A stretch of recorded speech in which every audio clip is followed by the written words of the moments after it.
Crossing Red River. Tales from the Fantasy West, Book 1. Written by Samuel Chase. Voices provided by 11 Labs. Copyright 2023 by Samuel Chase. All rights reserved. No portion of this book or audio may be reproduced in any form without written permission from the publisher or author, except as permitted by U.S. copyright law. Dedication. This project is dedicated to my friends and family who supported me throughout this journey, and to you, dear reader. Chapter 1. Empty Skies at Red River. The unforgiving sun burned long through the day. The air was brittle and cracked like dried leather. Shepard untied his bandana and wiped the sweat from his neck. He flinched at the burned skin. Shepard glanced, hoping for relief from the bitter sky above. He grimaced. Nothing but clear skies. Shepard said, "Sure wish it would rain." His mount sighed. The Great Anole Lizard held its head low. Its brown-scaled feet flopped up dirt as they rode on. Shepard leaned forward and rubbed the top of the lizard's head. "We're almost there, Bull." Bull's sunken eyes glared at him.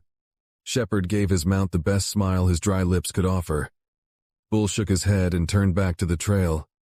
Shepard fell back in the saddle and glanced at the surrounding forest. "At least I hope we're almost there."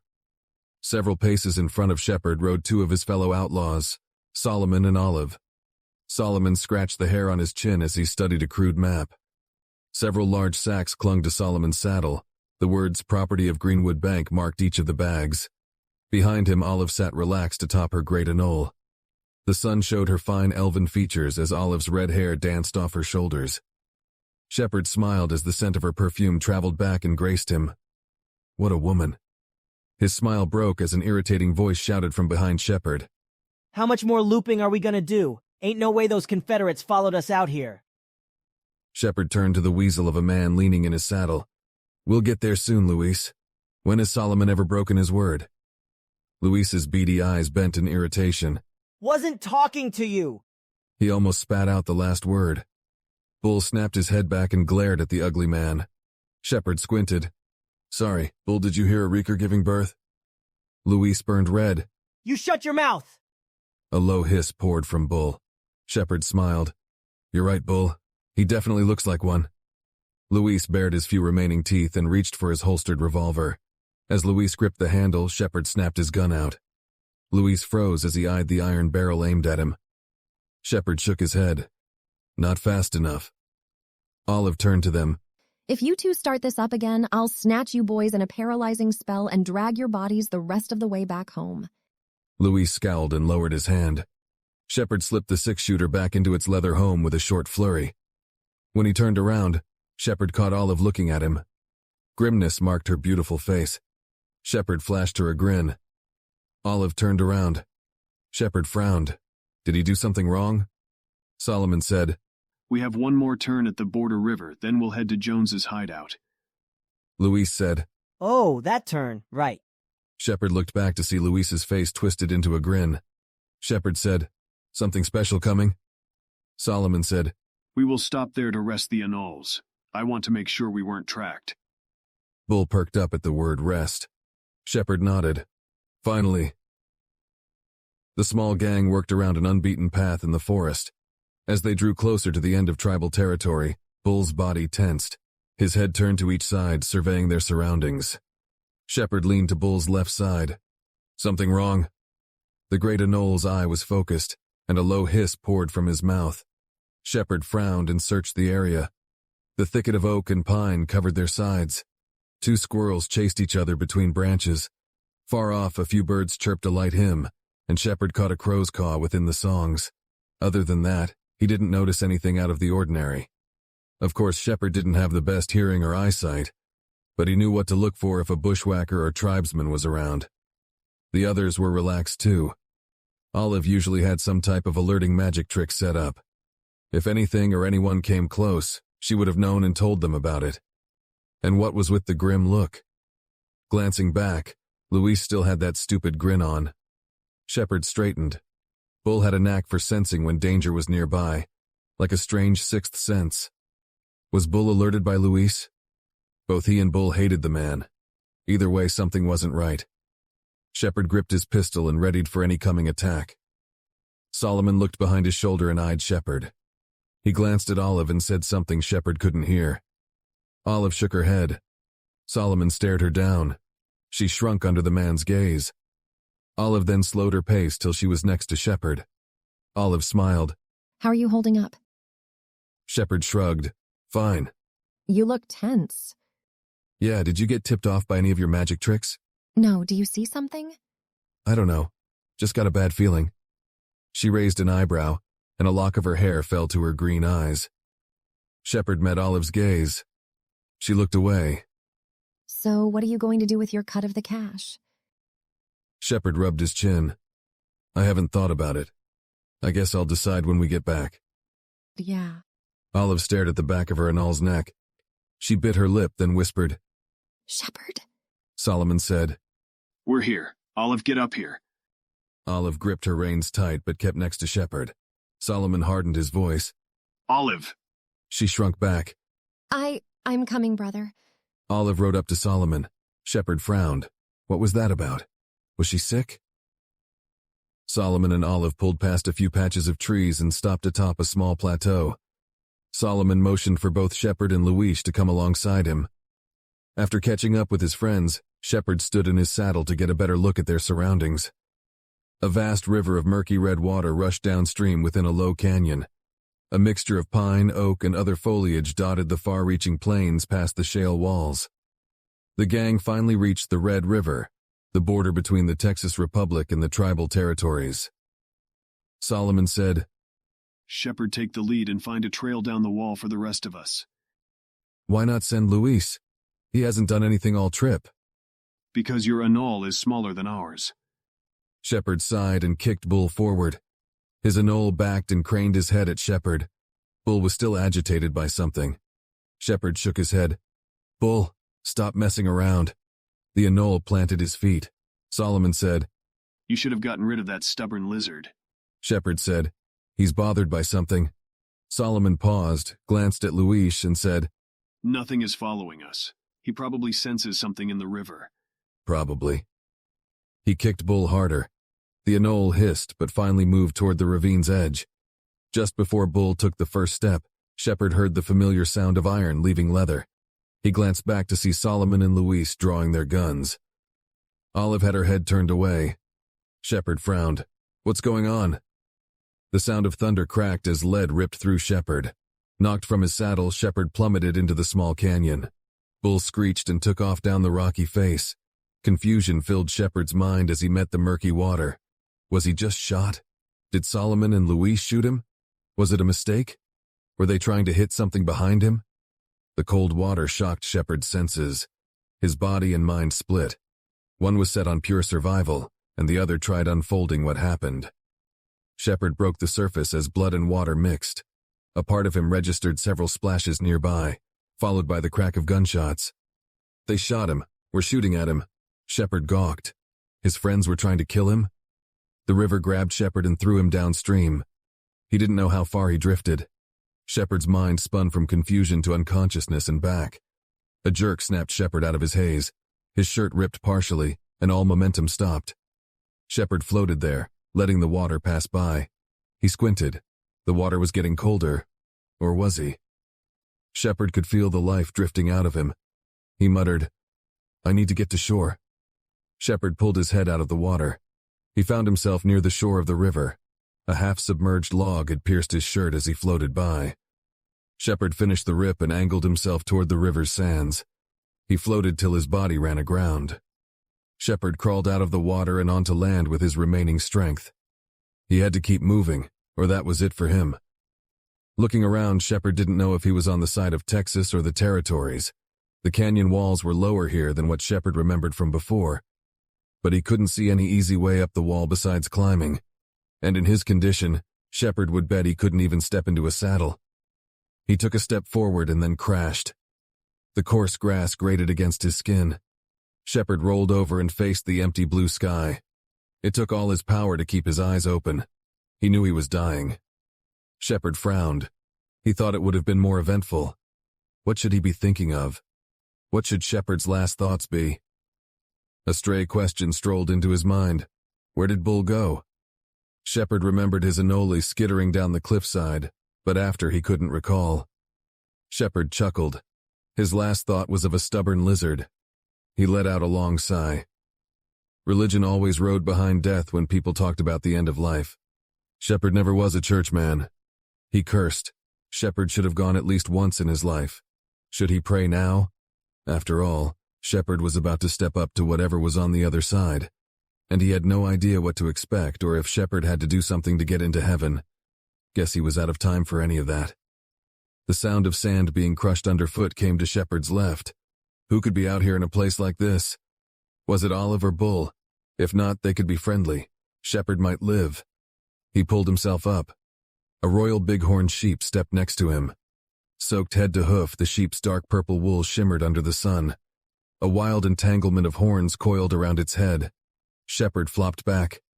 A stupid sheep. I thought you were going to be my saving grace. The bighorn bent and sniffed Shepard. Water poured from its horns and splashed over his face. He waved the sheep away. Hey, come on. Can you let a guy die in peace? The sheep bawed and stepped over Shepard. He then sauntered to a small herd gathering at the river's edge. A sharp pain stabbed Shepard's shoulder. He groaned. Guess this is it. He closed his eyes. A cool breeze ran through the canyon and passed over Shepard. The sound of the river pooled around him, and the nearby herd called to each other. This wasn't a bad place to die. It was peaceful, and Shepard had seen worse ways to go. An image of his father flashed in his mind. Shepard sighed. Guess I followed in your footsteps. Sorry. Was he really going to go out like this? Lying in muddy water? Just give up like that? Shepard muttered. Not yet. He gritted his teeth. Shepard wasn't ready to move on to greener pastures. If death wanted him, it would have to fight tooth and nail to get his soul. Shepard pulled himself up. He gasped as pain bit into his senses. Shepard looked over the sorry state of his body. His torn clothes were soaked with blood and water. He spotted the bullet wounds. 2 went through his stomach, and 1 had torn his shoulder and left leg. Shepard ripped the remains of his shirt and wrapped the open wounds as best as a half-drowned and hole-punched man could. Looking around, he still couldn't find a way up the wall, but sitting and waiting was just going to get him killed. Shepard watched the water run downstream. He could try to ride the stream again and find a fisherman. Shepard grimaced, or he could run into a tribesman. His eye glanced at the herd of sheep. The one that walked over Shepard now stood at the river's edge. He called to the flock, turned and walked toward the canyon wall. The sheep disappeared within a thicket and reappeared atop the shale wall. The herd followed suit shortly after. Shepard frowned. How did he? The sheep turned to Shepard and bawed. He then walked out of view. Was he trying to show him the way? A few seconds later, the herd appeared in the same spot as the other one. Shepard struggled to stand, then stumbled toward the herd. He caught up with the last sheep as it stepped into the thicket. The bighorn led Shepard to a steep incline that cut the canyon in half. The sheep stepped up the slope and climbed over the top. Shepard said, "Looks like Lady Luck's still dealing me something." Looking over the climb, Shepard ran his hand through his hair. This was going to hurt, but he had a way out. Here goes nothing. Shepard clawed to the top and over the wall through tears and sheer determination. A sea of pine and rough grass lay before him. Shepard didn't see the herd anywhere. He rested against a tree and let the agony settle. Shepard had to give it to that sheep. He would have died without his help. A loose memory reminded him there was a town nearby, Preston Bend or something. Shepard knew he wouldn't make it there stumbling around, but someone might find him if he could make it to a road. A sharp pain whipped Shepard's leg. He cursed. If only Bull was here. His eyes widened. Shepard then pinched his fingers together and whistled. The shrill call echoed through the trees, but Shepard didn't hear the usual response of an Anole groaning in annoyance. Where did Bull go? Did they shoot him too? Shepard shook his head. Taking down that stubborn lizard would take more than a .44. He shouted, "Bull!" No response. Shepard cursed. He'd find Bull later. Shepard stumbled on through the forest. He walked for a while, taking breaks every so often. Shepard didn't know if he was headed for town or wandering further into the wild. He rubbed his wounded shoulder. Why did Solomon and Luis shoot him? Well, he could guess Luis's reason. But Solomon? And Olive? She didn't stop them. A sinking pit formed in Shepard's heart. Had he done something wrong? They were the closest things Shepard could call friends. He wiped the building tears from his eyes. For how long he wandered, Shepard didn't know. His mind drifted in and out of a haze. Shepard had lost too much blood. All he could do was focus on taking one step after the other. Left, right, left, right. Shepard tripped and met the dirt. Black crept in from the corner of his sight. Shepard cursed. That's probably bad.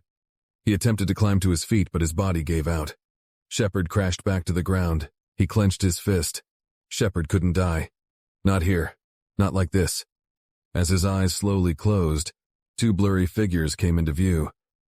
The last thing Shepard's mind registered was the sun glaring off a silver star pinned to one of their jackets. Then the darkness took him. Chapter 2. 2 cents to the name. Shepard cracked his eyes open. The rays of the morning sun bled through a window's blinds to Shepard's left. It bathed him in warmth. He frowned. Where was he?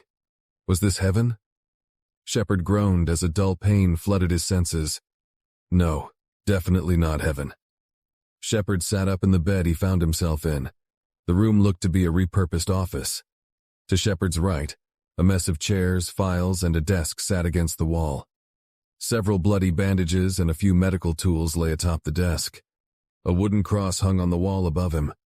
Shepard moved to the side of the bed and let his feet hang off. He cursed, looking himself over. Bandages wrapped half of his body. How the Black Gulch was he alive? Shepard scowled as the memories replayed through his mind. Maybe it was a mistake.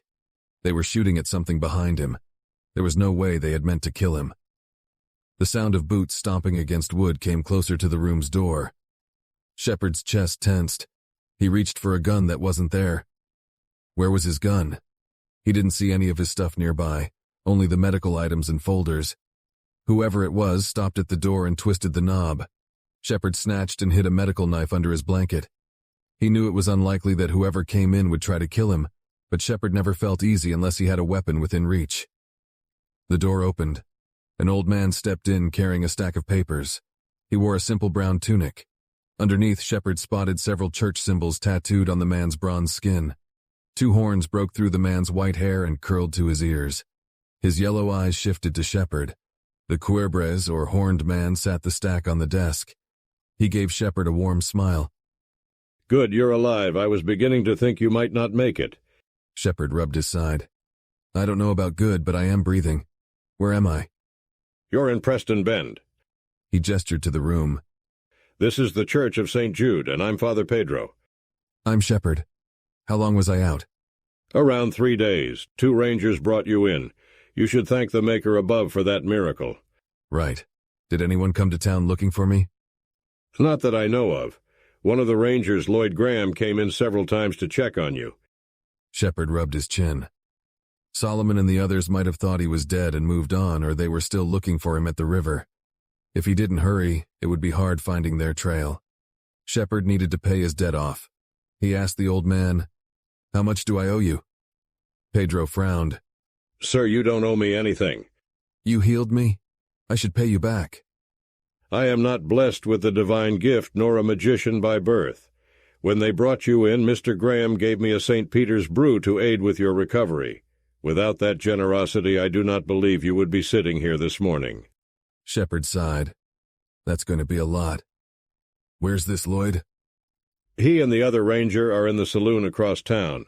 Mr. Graham said they would be staying for a few days. Shepard would have to settle the debt with this Lloyd guy.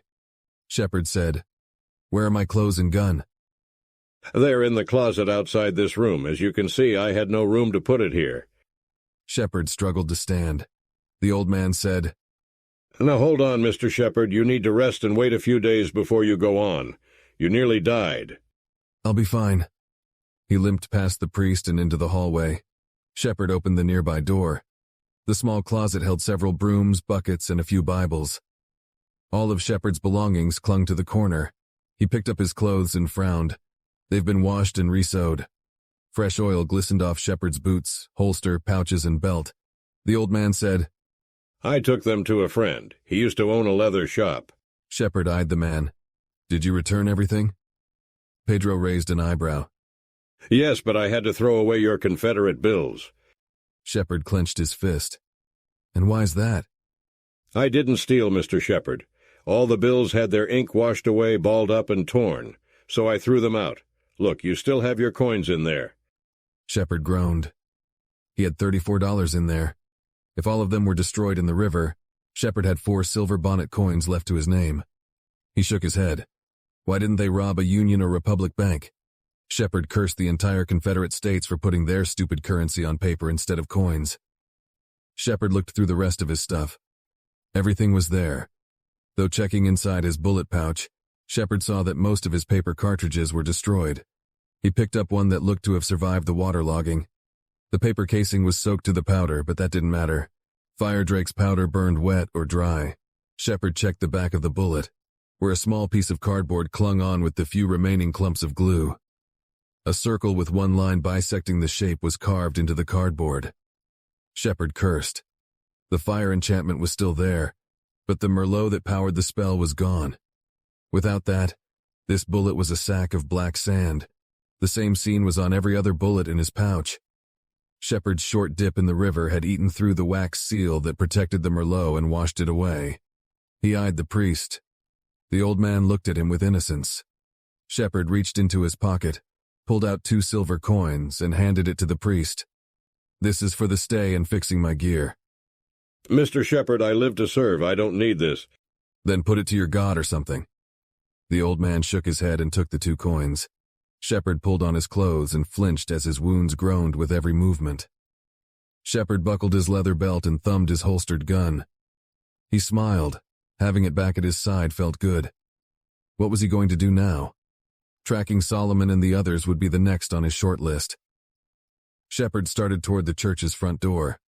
He ran the event through his mind again. What would they be shooting at if they were not aiming at Shepard? A sharpshooter on the other side?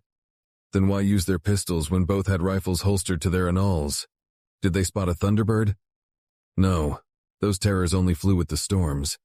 Maybe a ghost had appeared behind Shepard. The pit within Shepard's heart sunk deeper. He sighed. His friends had tried to kill him, but why? He, Solomon, and Olive had been together going on 2 years. He couldn't recall having any bad blood. Well, there was that time with Valentine, but he left a year back. The phantom painting of Olive came to his mind. When Shepard first saw her, he thought an angel had passed him. Olive was beautiful, sweet like sugar and full of life. He tried to tell her how he felt for a while, but Shepard always swallowed the courage. He looked back to his near murder 3 days ago. Shepard saw Olive turn from him.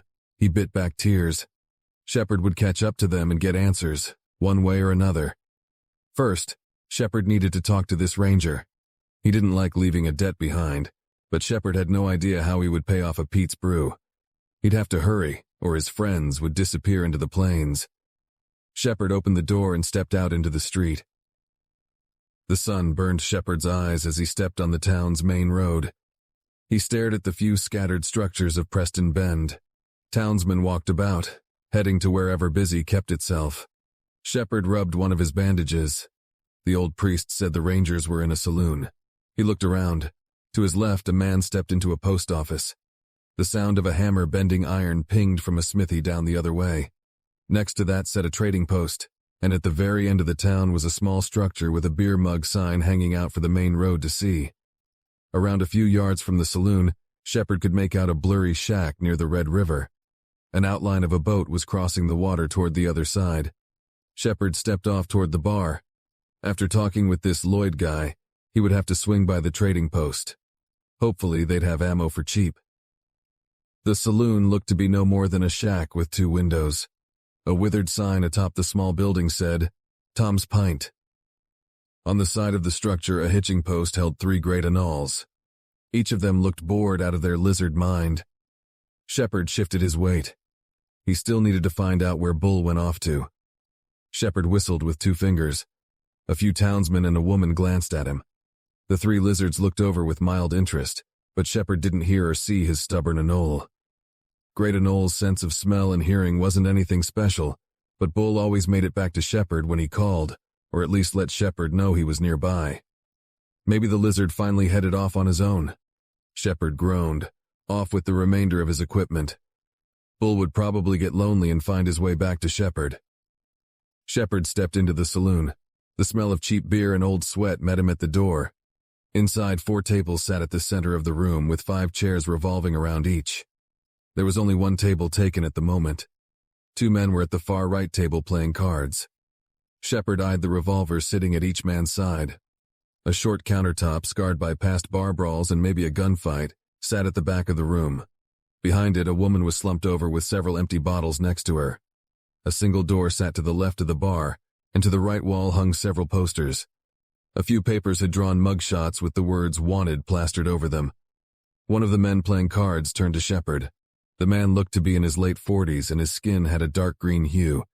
Pinned to his jacket was a silver star with the words "Texas Ranger" etched into it. A tribesman working for the Republic? The Ranger smiled. So a dead man walks? Shepard said, "Are you Lloyd?"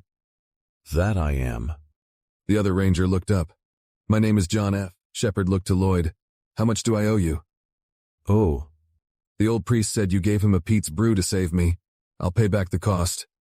We're square, mister. "I'm serious." There's no debt to pay, kid. "It has to be around 1 gold scale each, right?" Lloyd scratched his head. Something like that, but I don't want the money. Shepard frowned. A Golden Republic scales was a lot of money. Money Shepard didn't have. He had the 2 silver bonnets left. If he remembered right, the difference between Union bonnet coins and Republic scales would be around 8 silver bonnets for the 1 gold scale. Getting a single silver coin back in Kansas took a full work week. He sighed. Maybe he could let this one debt go. An old voice echoed within Shepard's mind. Never owe a man anything. Shepard finished his father's warning. Always repay your debts. He shook his head. Shepard needed to get on the trail to his gang. His dad's ghost would have to be okay with disappointment, just this once. An image of a naked man lying in a ditch came to mind. Shepard grimaced. If he let this slip by, could that lead him to end up like his dad? Shepard sighed and looked around the room. How was he going to come up with the money? His eye caught a familiar face on one of the posters. It depicted a man named Philip Jones. The young man was a notorious gang leader that roamed the East Texas area. Shepard and his friends did a few jobs for the outlaw. In fact, the bank heist they were coming back from in Arkansas was for Jones. Before they shot Shepard, Solomon was taking them straight to the outlaw's hideout. He rubbed his chin.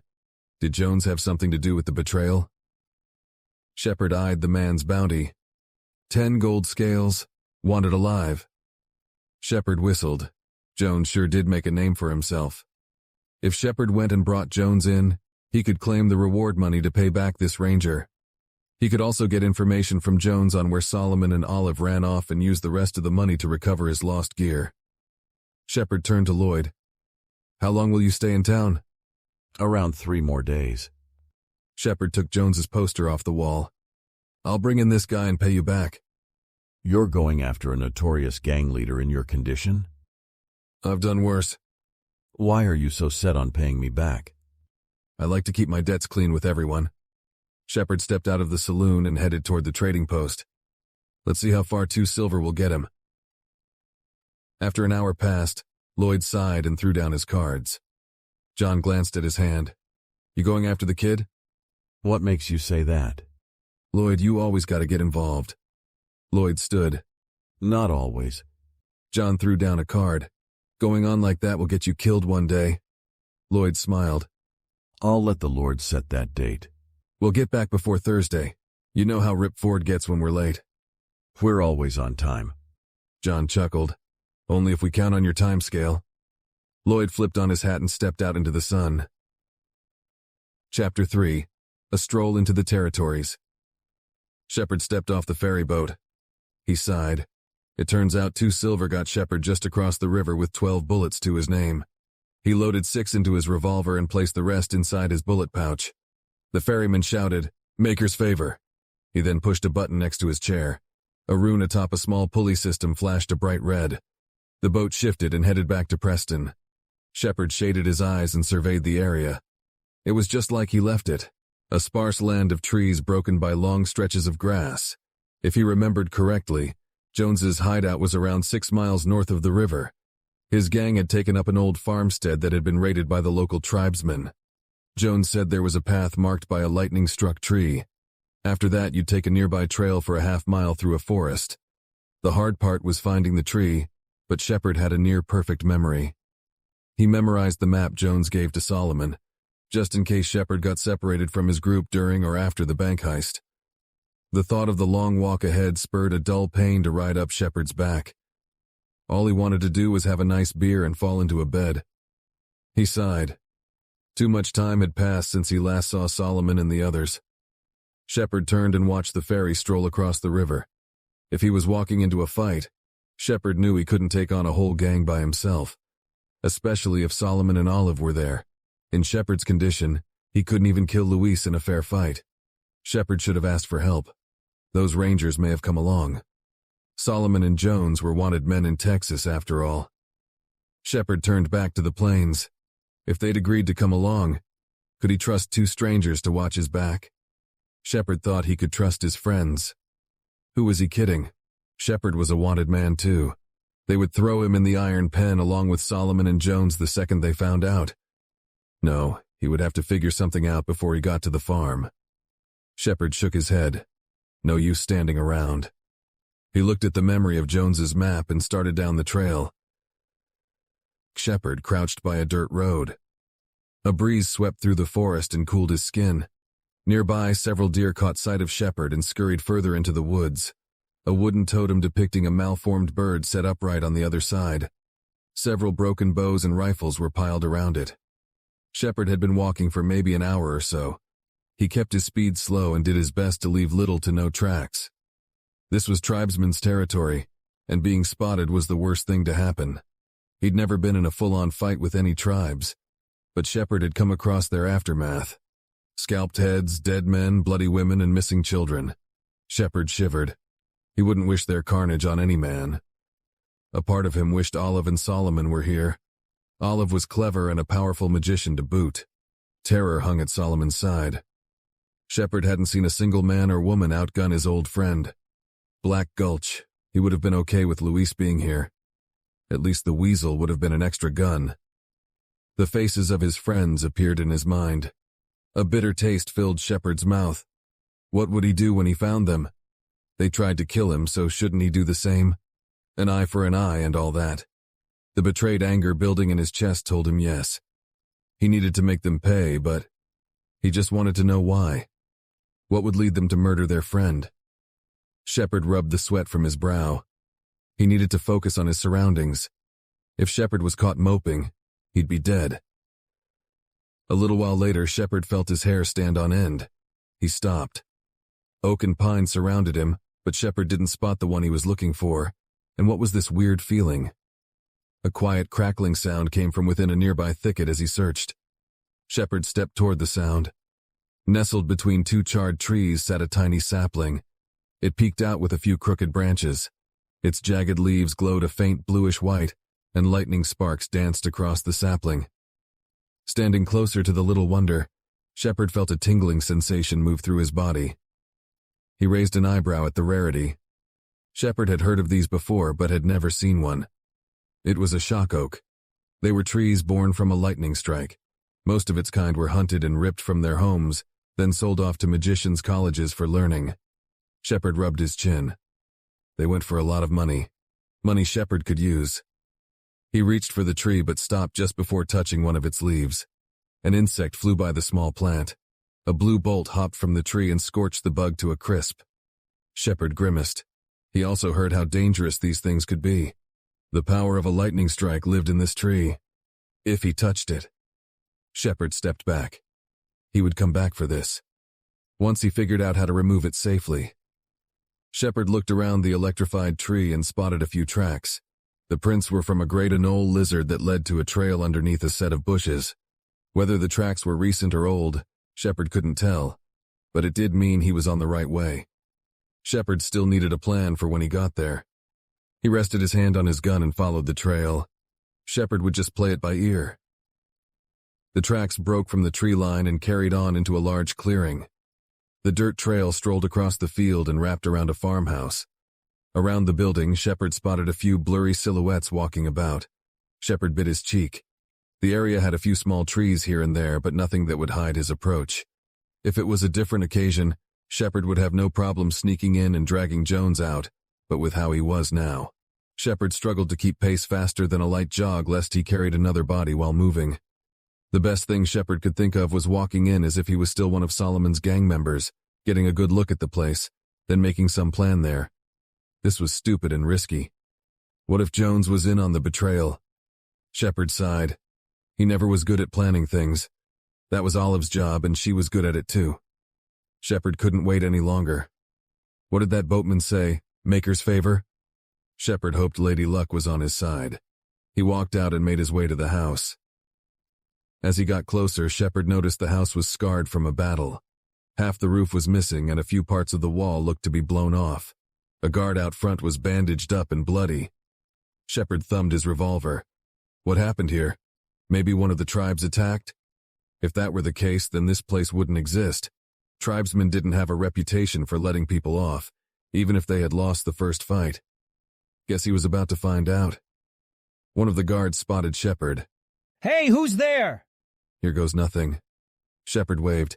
Hey, is Jones there? Who's asking? Name's Shepard. I'm with Solomon's. Hearing this, the guard's face burned red. Those Turks are back to finish us off. Shepard stepped back. Wait. 2 more men came around with their rifles at the ready. Shepard gritted his teeth and flashed his gun from its holster. The 3 men fell. Shepard's wounded hand stung from the revolver's kick. Several men shouted from inside the house. Shepard sprinted toward the house and he slid against the wall. He switched the pistol to his offhand as 2 more gang members peeked out from the second-story window. Shepard fired off 3 shots, 2 more dead. He broke the gun open and grabbed extra shells to slam in the revolver, but his wounded hand froze in pain. Shepard shook his hand. Come on, not now. The front door slammed open as a man armed with a double-barrel shotgun turned to Shepard. He cursed and threw his gun. The revolver smashed the man's nose. Lead balls whizzed past Shepard's head. He stepped forward and shoved the gang member. Shepard ripped the shotgun as he toppled and silenced the man for good. Shepard gasped as pain ripped through his shoulder. He threw the shotgun and picked up his revolver. As Shepard shoved 6 more rounds into the gun, a man peeked around the corner with a rifle drawn. Shepard didn't have enough time to fire back. He gritted his teeth. The man toppled to his side before firing a shot. Shepard frowned. Red poured from the man's head, but he didn't make the shot. Shepard turned to the tree lining. He couldn't make out anything or anyone that could have made that shot. More yelling came from inside the farmhouse. Shepard pushed the thought of this unknown sniper to the side and readied his revolver. A gun peeked from the second window and fired at Shepard. The bullet tore up dirt. Shepard moved back and saw the man fall from the window, followed by the sound of a rifle being shot. Whoever this sniper was, Shepard was glad he was on his side, hopefully. Shepard waited by the front door and listened. A few voices talked from inside. They were trying to figure out what was going on. Good. Confusion would give Shepard a chance he needed. He slid around to the back of the farmhouse. Shepard didn't spot anyone in the back. There was only a single door on this side of the building. A line of freshly dug graves was set a few yards away. Next to that looked to be a small shed. Shepard's eyes widened. Bull was sitting muzzled and tied to a tree by the shed. Shepard nearly ran to the lizard but kept his back to the house. Shepard whispered, "Bull, buddy, you're not dead." Bull snapped up and had the same expression his master felt. Shepard's saddle, rifle, and bags were missing from atop Bull. He grimaced. They were probably long gone. Shepard heard a far-off rifle shot. The gang members inside shot back. Shepard looked to Bull. "I'll be back for you, boy."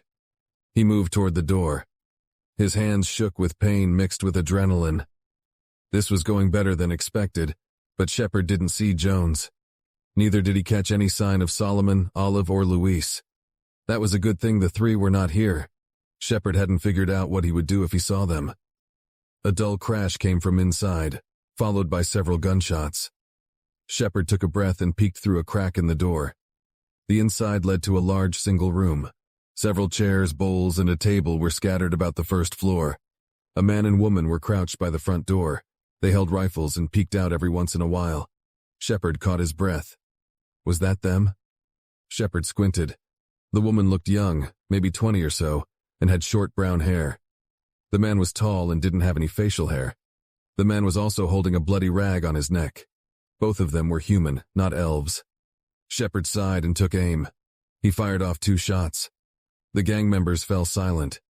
Shepard moved around to the front and peeked in from the window. He didn't see anyone else but didn't want to take any chances. Shepard waited and listened. Someone moved around upstairs. They didn't peek out the second-story window or move to the first floor. Shepard really didn't want to get into a close-quarters fight. Maybe he could pull them out with a bluff. Shepard yelled, "Come out, this is the police, we've surrounded the place." No one responded. A thought came to Shepard. This was several miles out from any civilization. No patrolman would be out here. Shepard shook his head. Whoever was upstairs made a lot of noise. He scanned the tree line. No sign of that mysterious sniper. That bothered Shepard to no end, but if he or she was going to kill Shepard, they sure had the perfect time to take it. He sighed and entered the destroyed building. The room was a mess of toppled furniture and bodies. Other than the 2 gang members Shepard shot, 3 more lay dead. He had to give it to that sniper. They sure could clear a room. Wood crashing against wood came from upstairs. Shepard braced himself and stepped up to the second floor. The steps led to a small hallway that ended at a single door. Something slammed against it. Shepard readied his handgun. He opened the door to a destroyed bedroom. A dead woman lay near the window, rifle still in hand. At Shepard's feet, a man lay tied to a chair. Shepard's eyes widened in recognition. There in front of him was Luis Dennerwald. The weasel of a man looked to have been beaten black and blue. Luis shook in his chair. Shepard said, "Luis?" Luis went white. Shepard? A storm of emotions ran through Shepard. Dull pain from his wounded body, the adrenaline from the shootout, joy at finding Bull. But a hot rage overcame all of it at seeing Luis again. Shepard slowly squatted and placed the barrel of his gun against Luis's head. Luis panicked. Wait, please, Shepard, don't kill me. Shepard silently watched the man squirm. Luis said, Look, it wasn't my idea to kill you, I swear. I didn't know about it. I was just there because of Jones, that's it. I never wanted to hurt you. Shepard felt the overwhelming urge to shoot the man but bit it back. Shepard needed information. He stared into the man's pleading eyes. Talk. Luis said, The plan was to move you out of the picture, grab Jones, take out the gang, then get the Confederates' bounty for Jones at Rockdead Prison, and split the money. I guess they had other plans because that hag hit me with her witchery as we were getting away with Jones. They left me here to die. Shepard gritted his teeth. That's why they tried to kill him, for money? The thought slapped him. Money, seriously? After everything they had been through? It was all for a few $100s? Rage scorched inside Shepard. He shoved his boot into Luis's stomach. Luis cried, Please don't kill me! They betrayed me like you! Shepard could barely hold back his anger. He paced around the room. The rat was telling the truth, but should Shepard let him go? Luis was lower than the slop in a pig pen, but did that mean he should die? He betrayed Jones and tried to kill Shepard. The rage boiling within him shouted to put a lead bullet through the worthless man. Shepard eyed Luis. If the tables were turned, he knew the rat wouldn't hesitate to kill Shepard. He cocked the pistol's hammer and pulled the trigger. Shepard stood there as the blood pooled. Solomon and Olive were gone, and Jones was stuck in prison. What was he going to do now? Shepard still needed the money to pay back that ranger. He could use the shock oak, but Shepard needed to know where Solomon and Olive went. Jones was the last to see them. A thought came to Shepard. If he hurried and caught Jones, the gang leader might know where Shepard's friends ran off. The problem was Shepard didn't know where this rock-dead prison was. He glanced at Luis. Solomon and Olive did all of this for money. His feelings for his friends were now burned into hot vengeance. He was going to make them pay. Shepard would make sure of that. A familiar voice yelled outside, Hey, is the dead man still walking? Gun ready, Shepard peeked from the window. Standing in the middle of the yard was that ranger Shepard saw back in Preston. He rested a rifle against his shoulder and gave a casual salute. Shepard stood from the window's cover. What are you doing here? Lloyd looked around. I was taking a stroll and heard some gunfire. A stroll 6 miles into the tribal territory? Lloyd shrugged. I like long walks. Is everyone dead? Yeah. Mind if I come in? I won't stop you. Lloyd walked in and then headed upstairs. He looked at Luis's body still tied to the chair. Shepard shrugged. He was dead when I got up here. Lloyd raised an eyebrow. All right. Shepard knelt by the gang member nearest the window and started searching her body. Was that you who helped me back there, firing from the tree line? It was. That was some shooting. I aimed to please. Shepard pulled a few good bullets from the body and stashed them into his leather pouch. Why are you really out here? Well, you ran off all half dead. As you said, it cost me around a whole gold scale to get you back to the living. I wanted to make sure my money was spent well. Shepard stood. Well, I'm fine, so you can go back home. Where's the bounty? He's gone. Someone took him to a place called Rock Dead Prison. Lloyd grimaced. That's black luck. Shepard frowned. Yeah. You still going after him? Shepard nodded. Lloyd pulled up a chair and sat. Does this involve the people who left you for dead? Shepard eyed Lloyd. Something like that.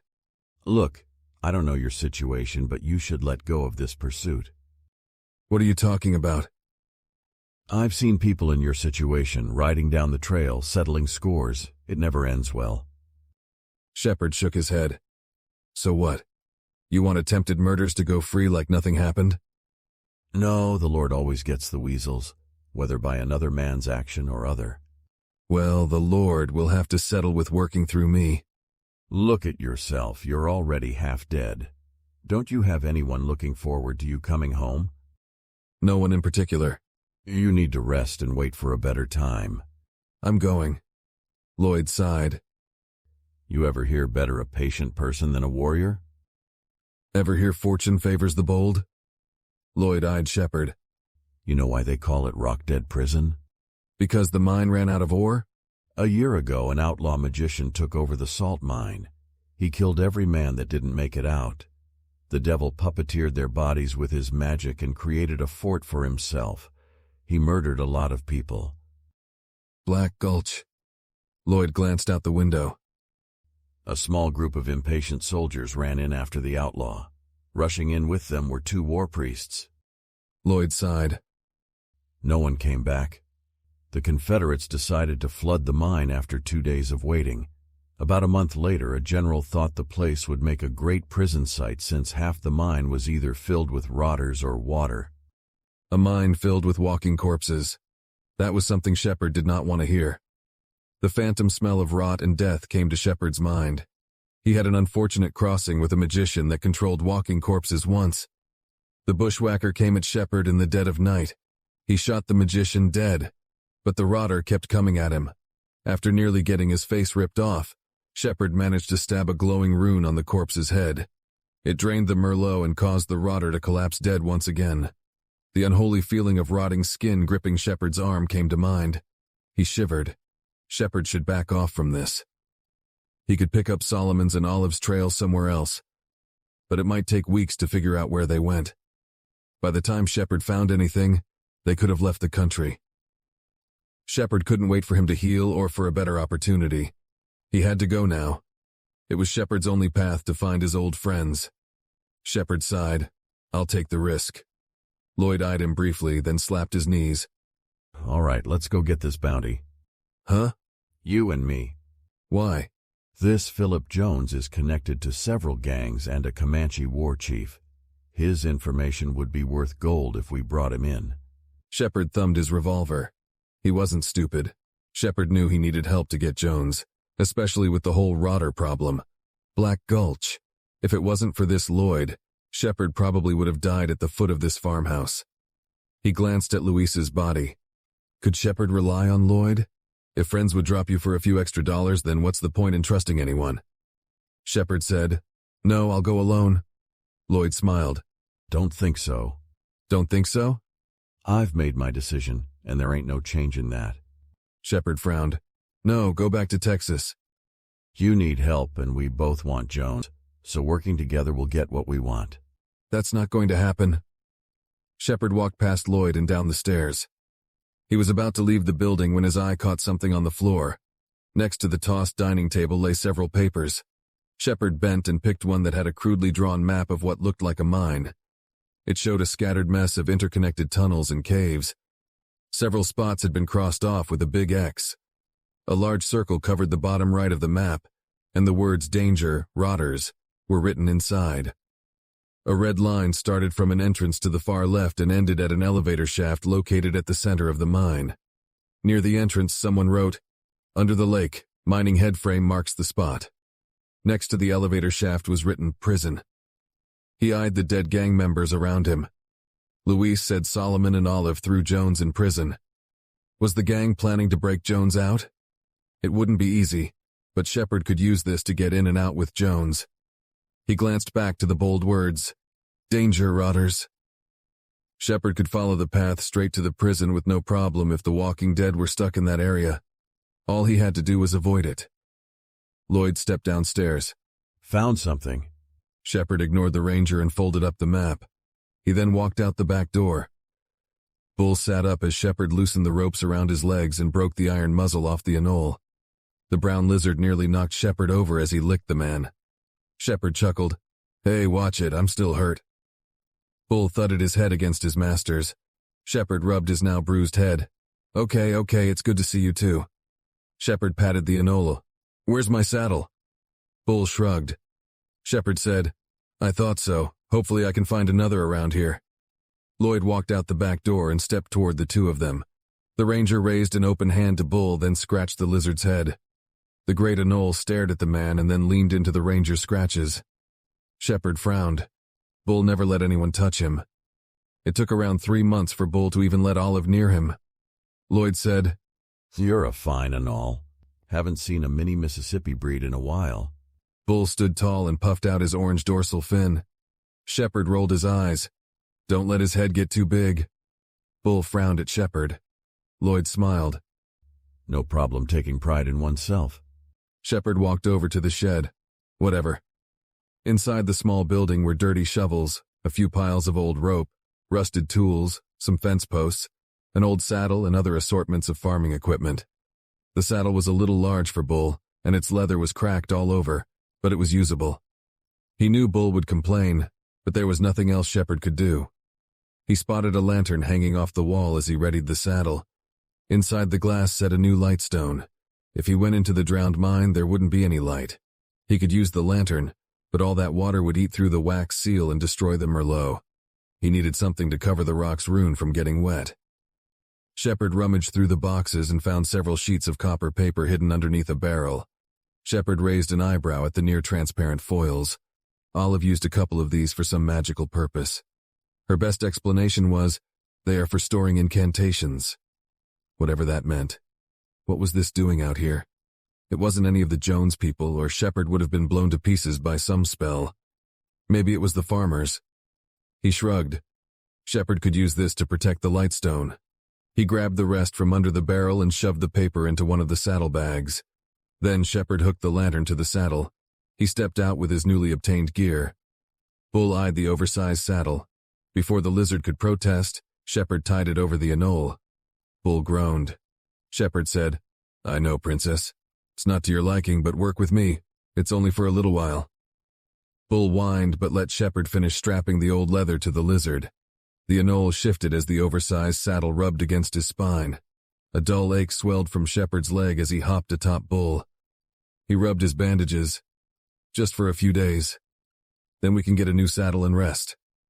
He didn't know where this Dead Rock prison was, but a Confederate outpost was nearby. Shepard bet someone there could tell him where the prison was. He kicked the lizard forward. Bull groaned in annoyance and eventually started moving around the house. Lloyd said, "You're headed in the wrong direction." Shepard turned. The ranger pointed to his left. "Prison's a 2 days' travel that way." Shepard kept his direction. He didn't remember anything being 2 days left of here, other than the multiple tribesmen camps that dotted the territory. Lloyd didn't know what he was talking about. The ranger jogged toward Shepard. "Hold up." As Lloyd approached, Shepard motioned Bull to move faster. The lizard didn't change his pace. Shepard kicked Bull again. The anole eyed him and then stopped. Shepard whispered, "Bull, don't do this now." Lloyd caught up with Shepard. "I know the area." Shepard sighed. "We are not working together." "Then see it as us working next to each other." Shepard frowned. "I'm not going to get rid of you, am I?" Lloyd smiled. I hear that all the time. Shepard shook his head. He didn't want to trust this stranger, but Shepard had to admit the man had skill. The ranger tracked Shepard, even with him actively hiding his trail. The man's aim was better than any person Shepard had seen. Top of all that, Lloyd wasn't hurt like he was. Suppose the ranger had wanted to kill Shepard. The man had plenty of opportunities to do it beforehand. Honestly, he would have trusted this man on the spot if this was under different circumstances. The face of Solomon and Olive came to his mind. Shepard gritted his teeth. He couldn't trust anyone. However, with this ranger's help, Shepard knew he had a better chance of going after Jones and his friends. Shepard rested his hand near his gun. He would let this ranger come along, but Shepard would never turn his back on him or anyone. Fine, Lloyd smiled. Good, now let's get us a jailbird. Chapter 4, Blue Moon over the Lake. Shepard shifted against Bull's side. Though the lizard's scales were soft, Bull constantly twisted and turned in his sleep. Each movement rubbed against Shepard's wounds. Bull finally found a good position and stopped moving. Shepard rolled to one side and closed his eyes. The early night drifted by, and Shepard found sleep for a moment. Seeming to notice this, the unconscious lizard shifted. Shepard crashed to the ground. He groaned and climbed to his feet. The moon above casted blue over the surrounding plains. Crouched near a small fire, Lloyd slowly roasted a twin-tailed beaver they had caught earlier that day. The ranger kept an eye on the surrounding darkness as he cooked. Lloyd sliced off a piece of the beaver and tasted it. Wounds bothering you? Shepard sat closer to the fire. Have you slept yet? Lloyd pierced a new slice of the beaver on a stick. He pulled over a small sack. Reaching in, Lloyd took some powder and covered the cut meat. He handed it to Shepard. Sure, a few hours or so. Shepard bit into the meat. The cooked slice had a sweet taste. This is good. Lloyd nodded with pride. So, what did you do? What do you mean? Before I found you full of holes. Shepard took another bite. I just wandered. Guess you wandered into a bad situation. Something like that.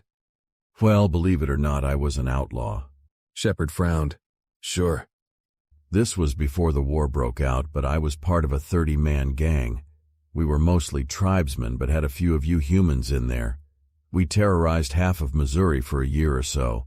They called us the Green Posse. Didn't care for that name much. I thought they all died. True, state marshals caught us near Morristown. It was a slaughter, but me and a few others scattered into the territories. I don't believe that. Think what you want, but it's the truth. Shepard finished his meal and threw the stick into the fire. Lloyd said, About the whole prison break, I still suggest we wait for the prisoner transport.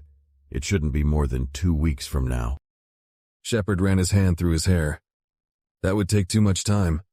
But it would be safer, and the St. Pete's brew would have enough time to fully heal your wounds. How do you know the Confederates are going to do a transport anyways? This wouldn't be my first time going into a Confederate prison.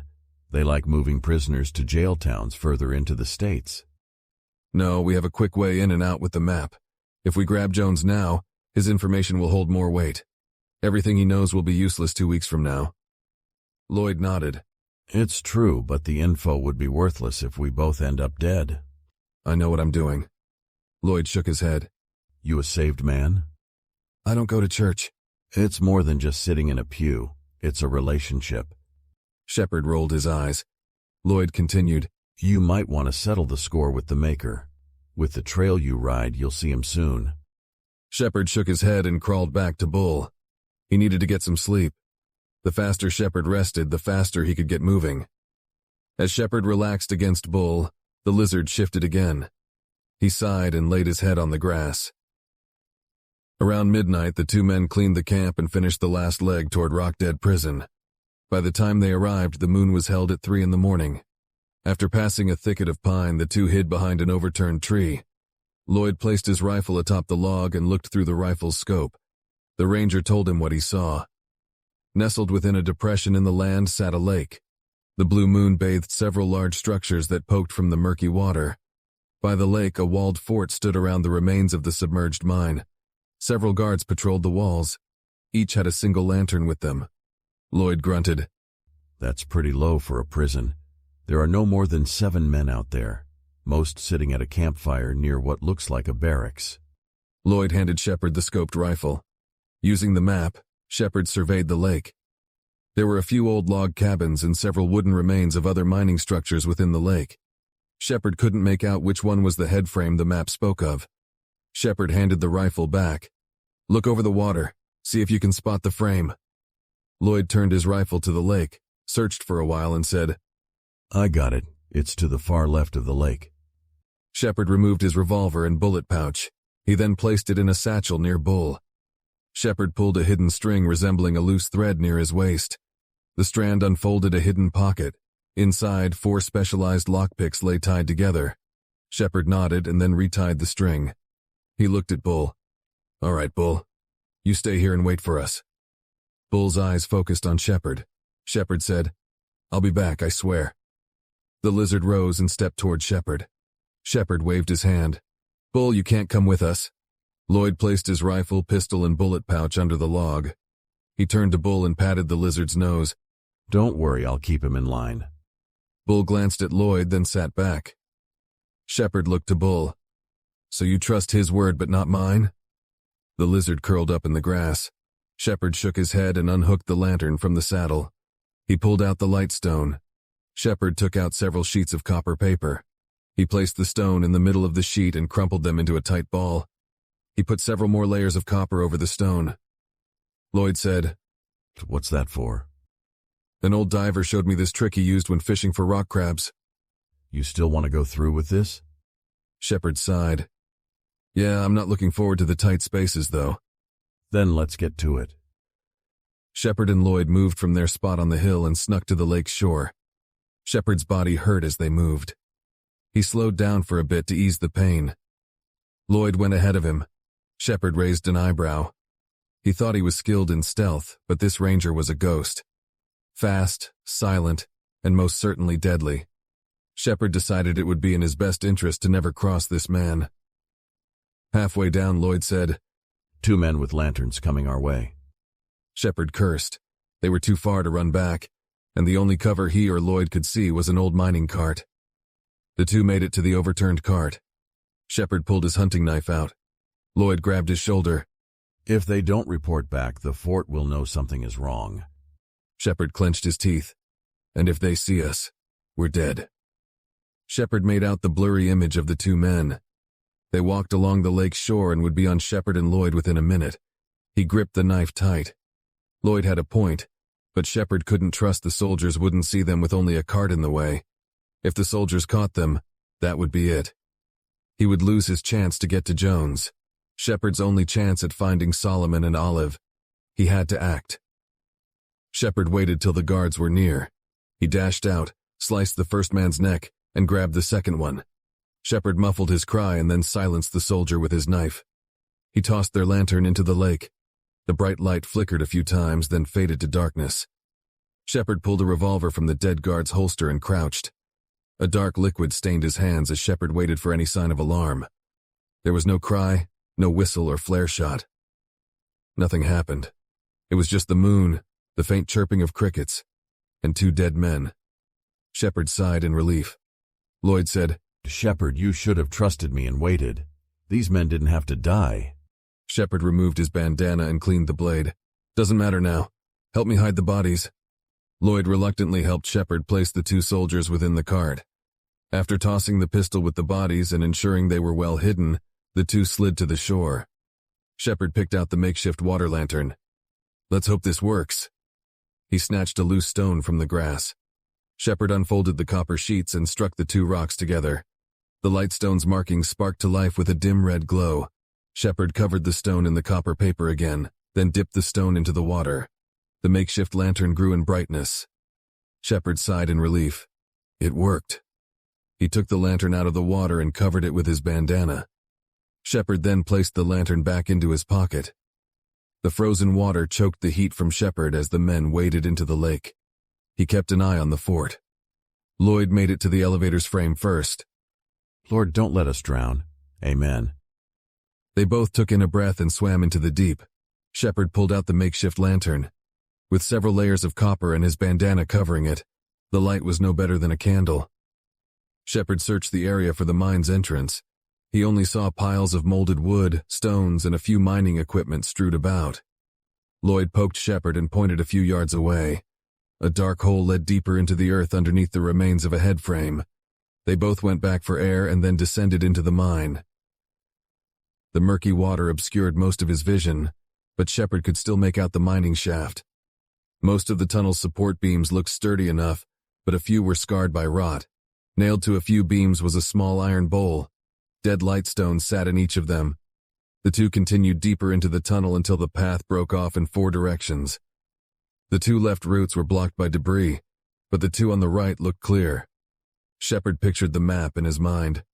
The drawn line moved through the far right path. Shepard led them further in. This tunnel opened into a large chamber. Floating at the ceiling were pieces of destroyed tables and chairs. A sign nailed to the wall in the corner of the room read, "Lunch, $4 for soup, $8 for a meat pie." The rest of the writing was washed out. Shepard shook his head. $4 for soup? That's insane.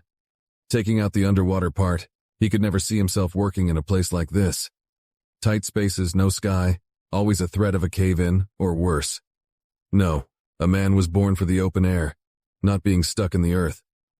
The submerged cafeteria had several paths that stretched into the darkness. Shepard felt his chest tightening from the lack of air. He didn't have much time. Shepard recalled the map again. It said the middle path would lead to a half-submerged storage depot. That would connect to an elevator and go straight to the prison. The left tunnel led deeper into the mine, to the danger rotters. Lloyd poked him and made a gesture that said, "Hurry up." Shepard pointed to the middle path and the 2 swam. After a few moments of swimming, the tunnel ended in a pile of rocks. Shepard froze. Wait, what? The path was blocked? The map said this was the right way. Shepard felt his lungs strain. Lloyd gave him a, "What are we doing?" look. Shepard didn't make a mistake. The map said this was the path, but it must have caved in after the map was drawn. Shepard knew neither he nor Lloyd had enough time to return to the surface. He remembered the other path. The map didn't say if it went on submerged or surfaced at some point, just the rotter's warning. Shepard didn't have time to think. He pointed back and the 2 raced out of the tunnel. They pushed past the cafeteria and shot down the far right path. Shepard fought as his body screamed for air. They moved past a bloated corpse. Shepard swam faster and faster. Then he spotted it. At the end of the tunnel, Shepard saw the surface. He and Lloyd broke through the water and sucked in the stale air. The 2 scrambled onto a small island created by a collapsed support beam. Lloyd said, "That was close." Shepard coughed. "Yeah." "You make a wrong turn." The map said the path we took led straight to the prison. I guess something happened after the map was made. "Well, we could go back." "No, there's a way through here to the mine. It'll take longer, though."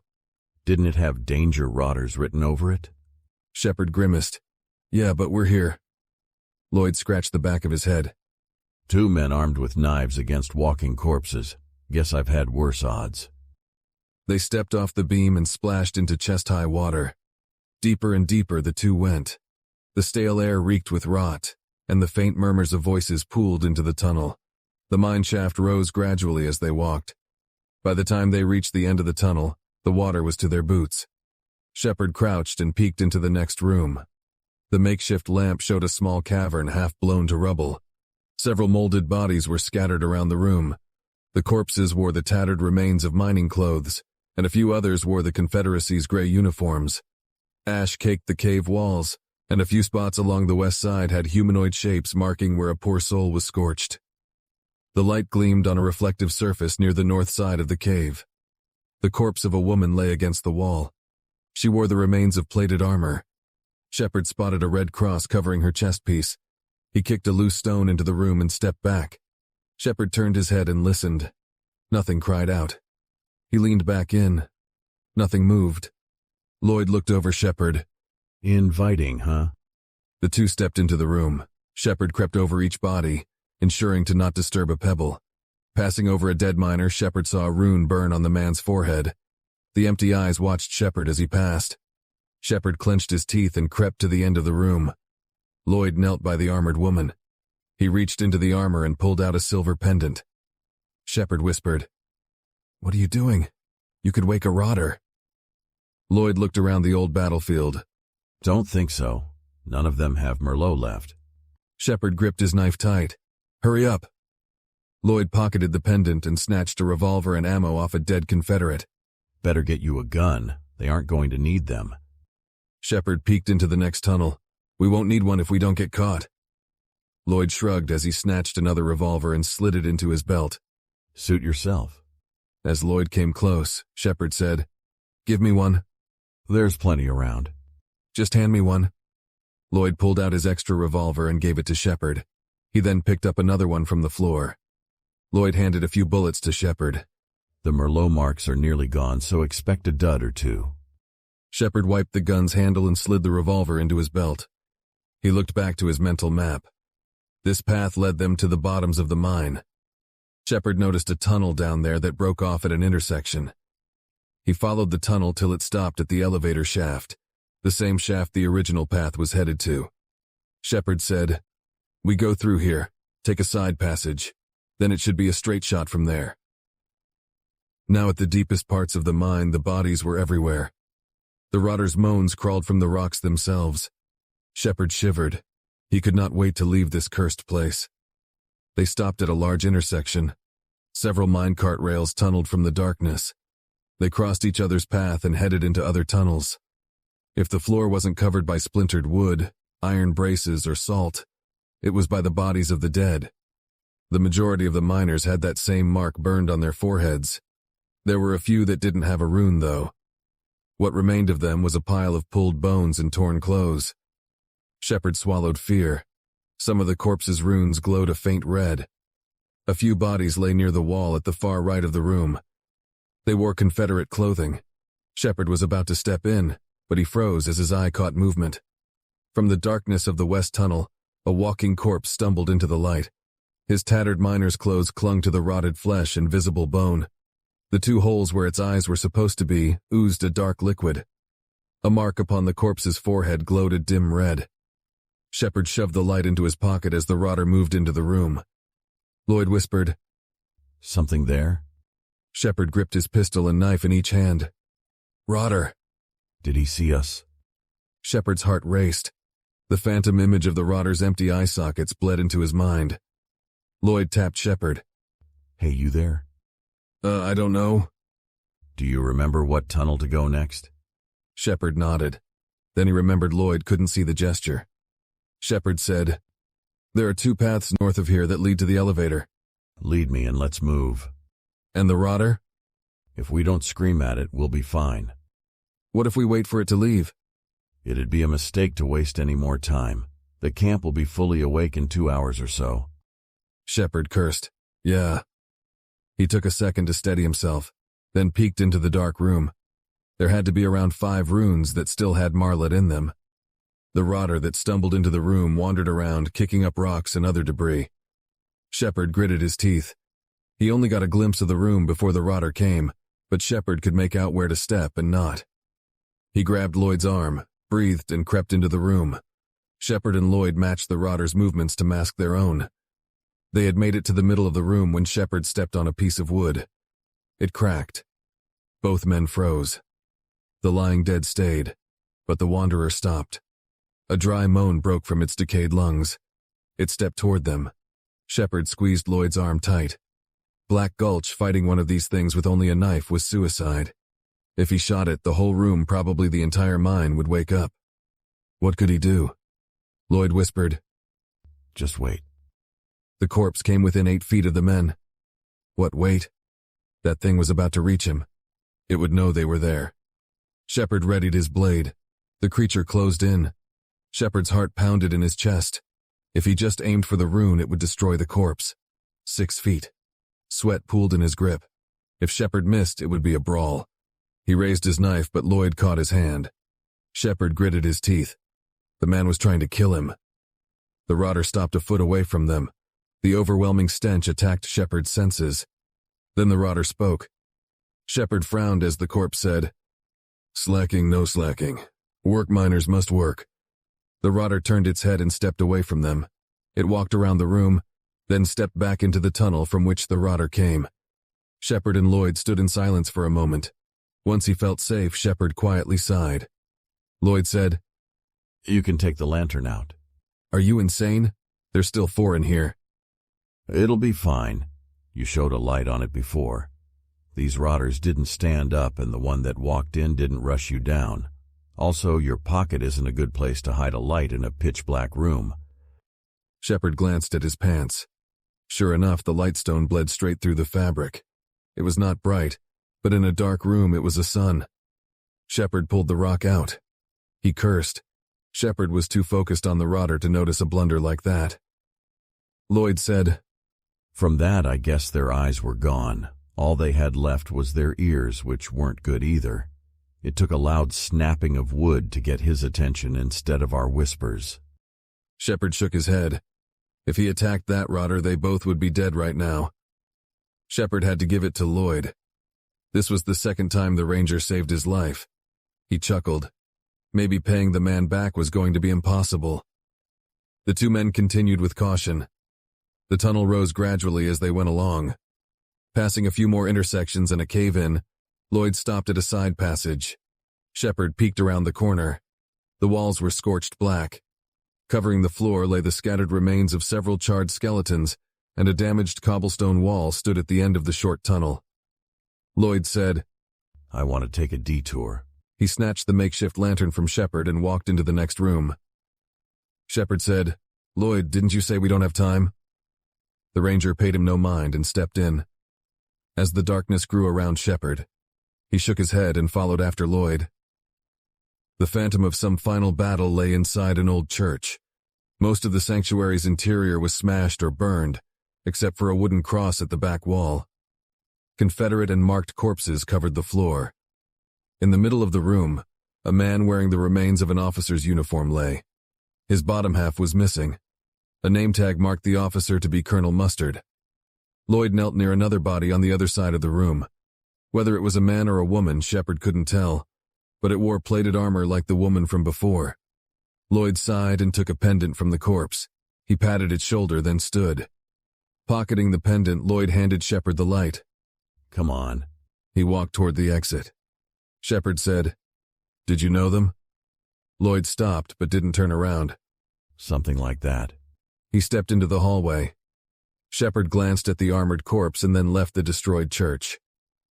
The men continued until the tunnel opened to a small cave. A large hole was carved straight through the ceiling and floor of the room. A set of suspended steel chains fell from the hole in the top and continued on through the floor. Next to the hole stood a pedestal with 2 stone pebbles set within a tablet. A few corpses lay near the opening. 2 of them had a faint glowing rune on their foreheads. Shepard sighed. They had finally made it to the elevator shaft. He looked at his mental map and glanced at the tunnel near the eastern wall. That was the one they should have come through. Shepard didn't know how much time they wasted using the long path. He could guess an hour and a half or so. This whole trip was one roadblock after another. The 2 men stepped toward the elevator controls. The rock on the left had an arrow pointed up, and an arrow pointed down next to the right one. The runes had a small amount of Merlot left in them. Shepard said, "I hope these still work."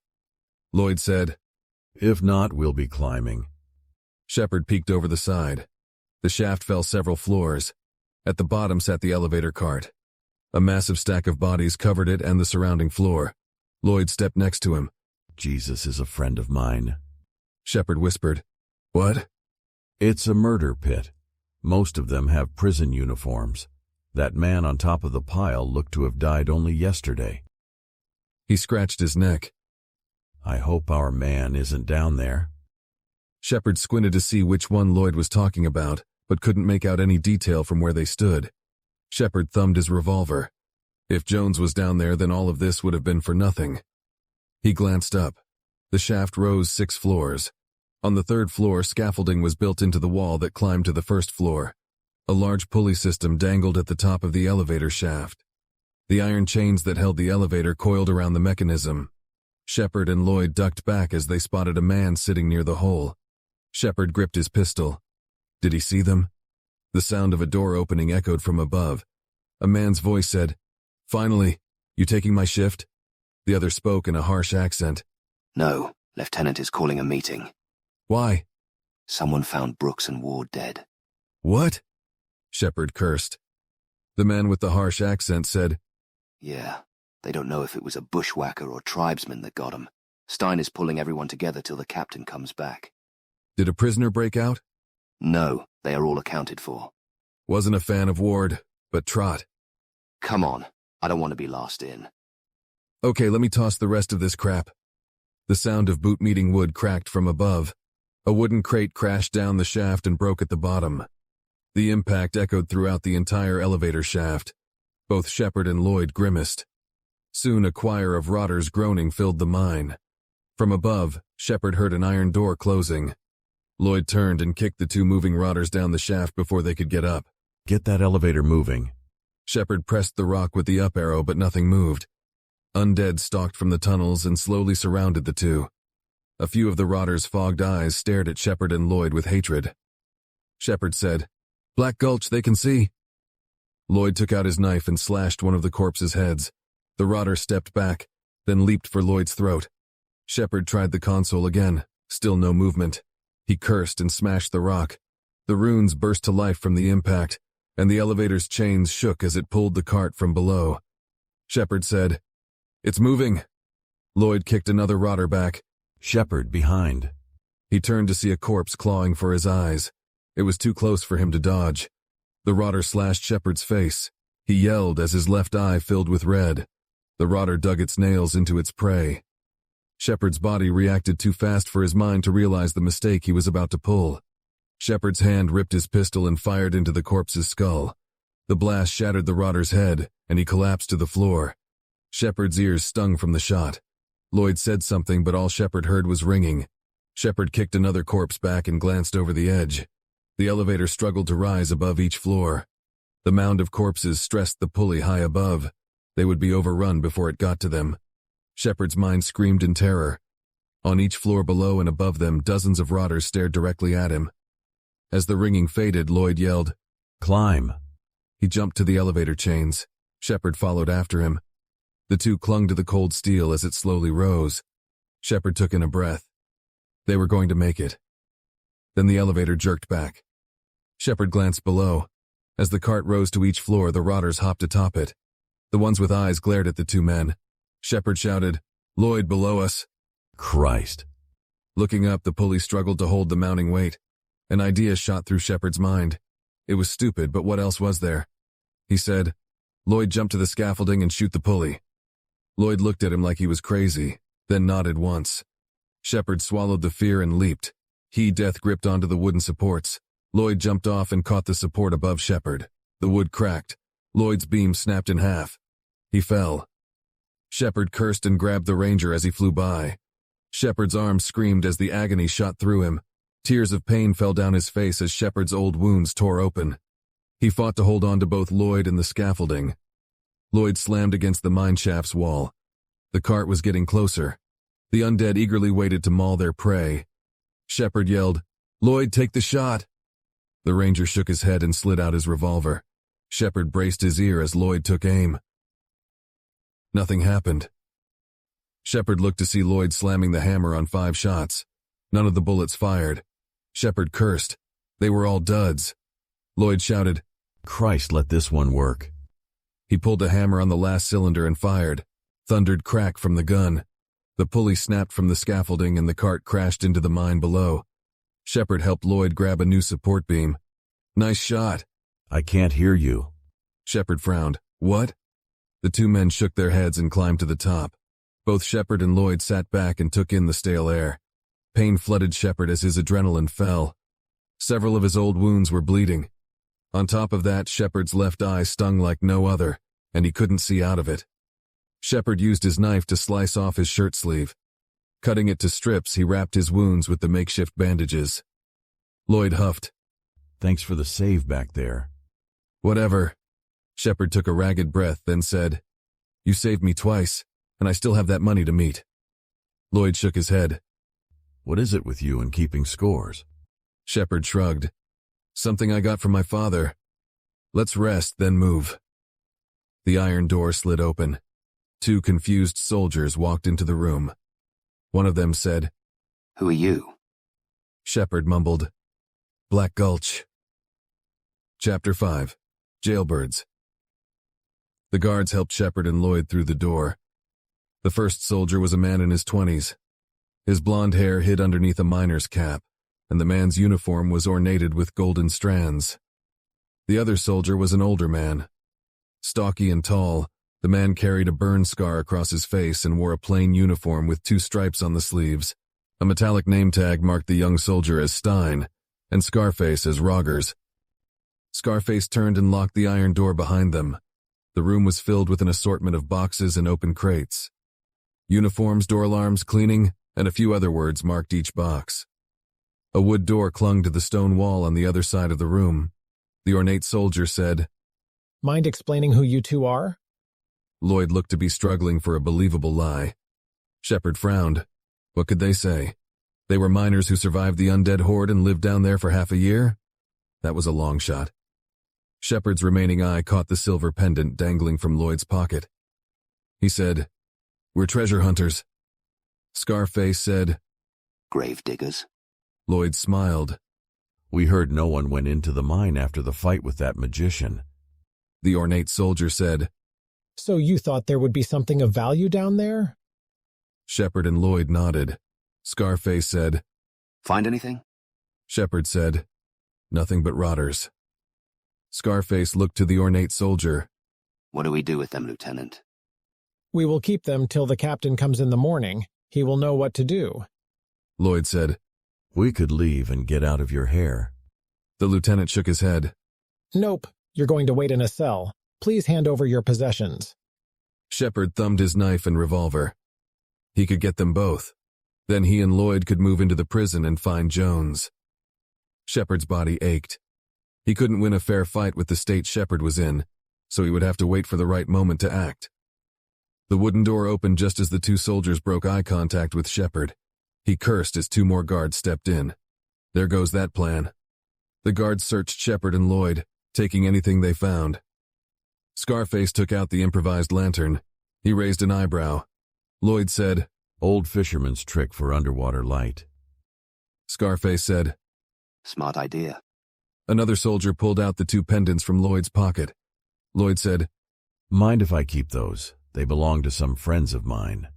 He inclined his head toward the iron door. The lieutenant waved his hand and the guard slipped the pendants back. Lloyd said, "Thank you." Scarface finished patting Shepard down. "Those rotters did a number on you, huh?" Shepard winced as his left eye flared. He had to concentrate. Every detail mattered in planning his escape from this place, and Shepard still didn't know if Jones was alive. The small squad of soldiers escorted Shepard and Lloyd out of the storage room and into a lit hallway. This part of the mine looked identical to the tunnels below except for the rotter infestation. The tunnels split a few yards in both directions, ending at an iron gate. The lieutenant moved Shepard and Lloyd down the right path. Passing 2 confused guards near the tunnel's end, the lieutenant flicked a switch on the wall. The iron gate screeched open and closed behind them after they passed under. They stepped into a large corridor. The man-made cave stretched to around 60 feet long and 40 feet wide. Iron-barred doors marked 12 cells on both sides of the room. Under each of the door's locks sat a small cubed slot. A copper box filled the cutouts. Shepard squinted. A rune was etched on the face of the small metal. Those were alarm cubes.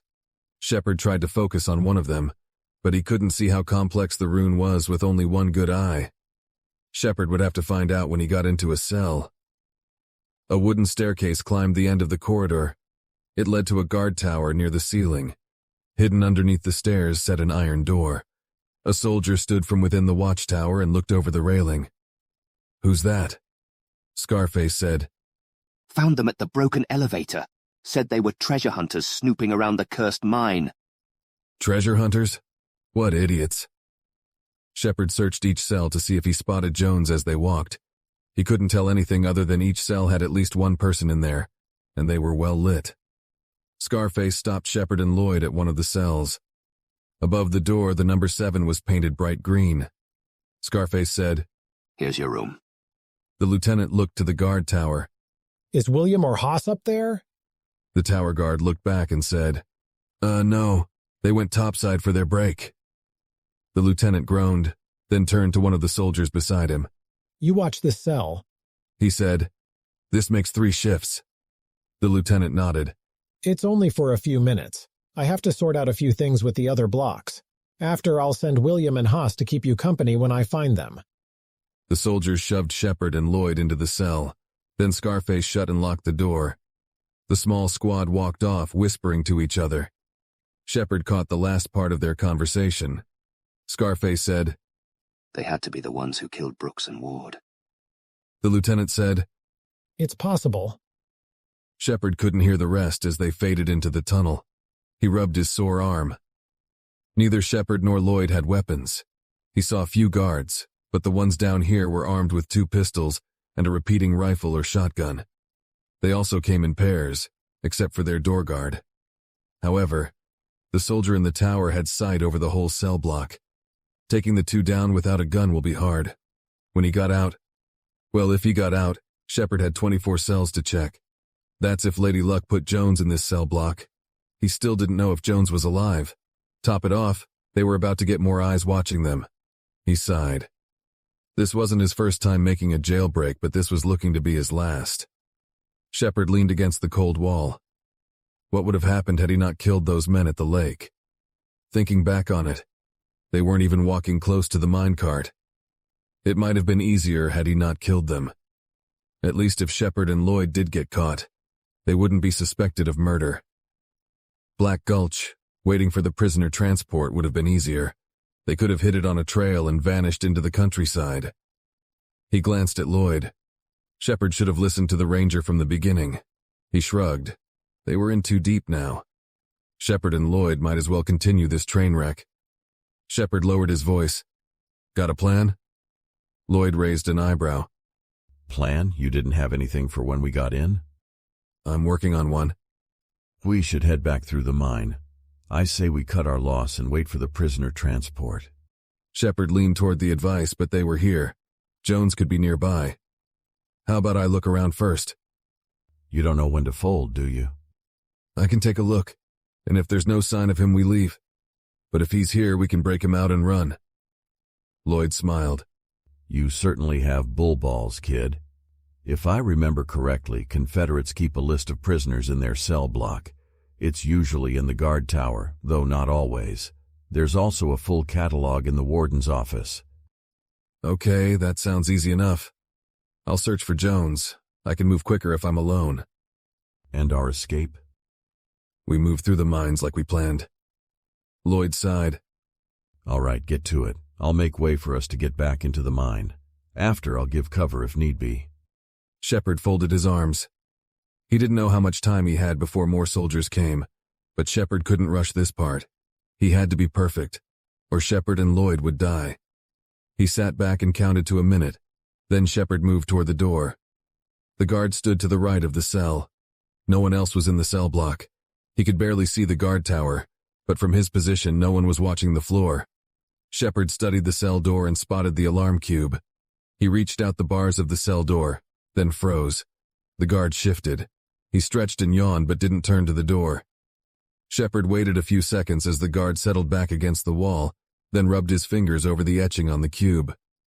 A circle with one conditional line bisecting a ring was engraved on the copper surface. Shepard sighed in relief. Single active runes were easy to break.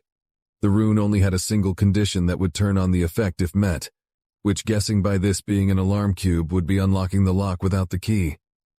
Shepard pulled open his pants' secret pocket.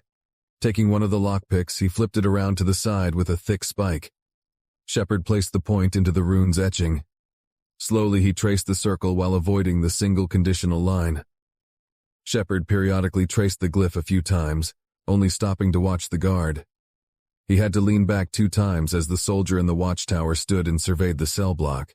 After several traces, Shepard felt a cool liquid drip into his hand. The dark Merlot evaporated after a few seconds. Even though the conditional bisecting line still had Merlot infused, that wouldn't matter because the alarm spell was now emptied. Shepard glanced at the guard. His head was slumped over. Shepard looked at Lloyd and nodded. He flipped the lockpick to the side with the thin spike and picked the door's lock. The door creaked open. Shepard bit his tongue as the guard stirred awake. Lloyd slipped past Shepard and snatched the soldier in a chokehold. After a silent struggle, the man went limp. Shepard sighed. "Thanks." Lloyd threw the soldier's pistol at Shepard. "Get moving. I'll head to the mine door and take out the guards in the tunnel," Shepard said.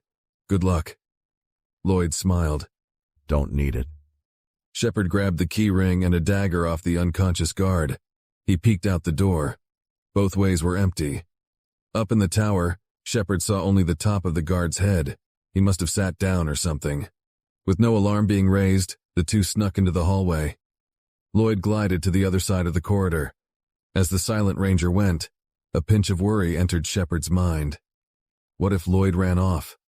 Not that Shepard needed him to escape, but the ranger could sound an alarm and use that distraction to get out, leaving Shepard for dead. Would Lloyd do that? He wouldn't call the ranger a friend, nor would Shepard say he hated the man.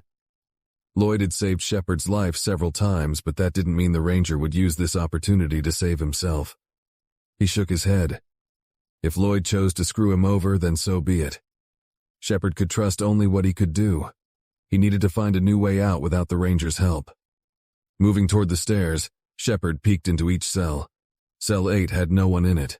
9, 10, and 12 were women. He stepped under the guard tower. There were 19 more cells on this block to go. Checking each of them would take too much time. It had already been around 4 minutes since the lieutenant left. Shepard was going to have to get into the guard tower. He eyed the iron door by the stairs. Curiosity crept in, and Shepard tried the door. It was locked, and though he had the key, Shepard was sure the guard above would hear him. After sneaking up the stairs, Shepard peeked inside. The room looked no bigger than the cells from below. In the middle of the room, 2 guards sat around a small table. One was laying his head against his folded arms, and the other looked to be cleaning a disassembled rifle. Shepard frowned. Hadn't the guard said no one was with him? Guess the Confederates put all their good crop against the North. Shepard spotted a desk on the other side of the room. Atop it, a red book held down several scattered papers. Shepard hoped Lloyd was right about a catalog for the prisoners, or this was about to turn sour fast. A small map hung above the desk. It showed the entire prison. The place had 3 major cell blocks, identical to the one Shepard was in. They all were tied together by a single hallway. The map showed an exit tunnel connecting the first block and the fort above. Iron bars locked each of the cell blocks from the connecting hallways. Shepard currently stood in cell block 3. He noticed a side passage that led straight from cell block 3 to cell block 1. It was that door underneath the staircase. The worry sitting in the back of Shepard's mind twisted.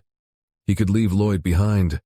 Shepard could sound the alarm and push the guards toward Lloyd. While they are distracted by the ranger, Shepard could grab Jones and sneak out through the back passageway. That way, Shepard would get the info he needed. If Jones is a problem, Shepard could collect his bounty in Texas. Honestly, Shepard didn't have a connection to the ranger, and he didn't care for Trot like Jones. This could give Shepard the best outcome out of it all. His father's words echoed, "Never owe a man anything, always repay your debts." Shepard pushed that voice away. If Lloyd died, then Shepard wouldn't owe the man anything, but the ranger had saved him. Lloyd showed him complete trust, a total stranger.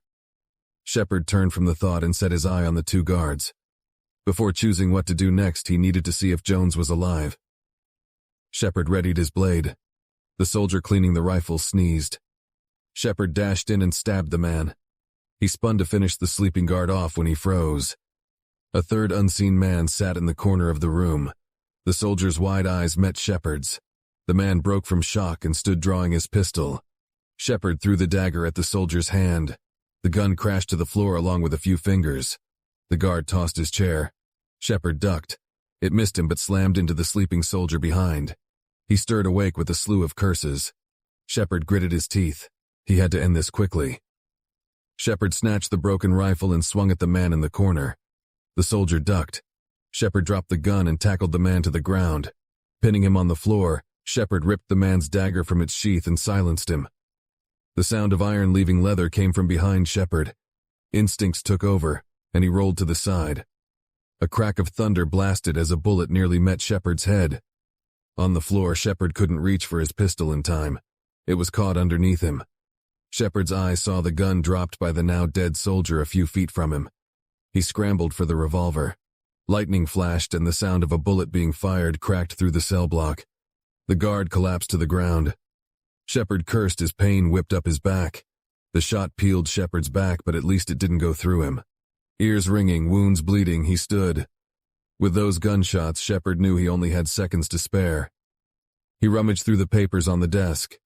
After not finding anything useful, Shepard ripped open the leather-bound book.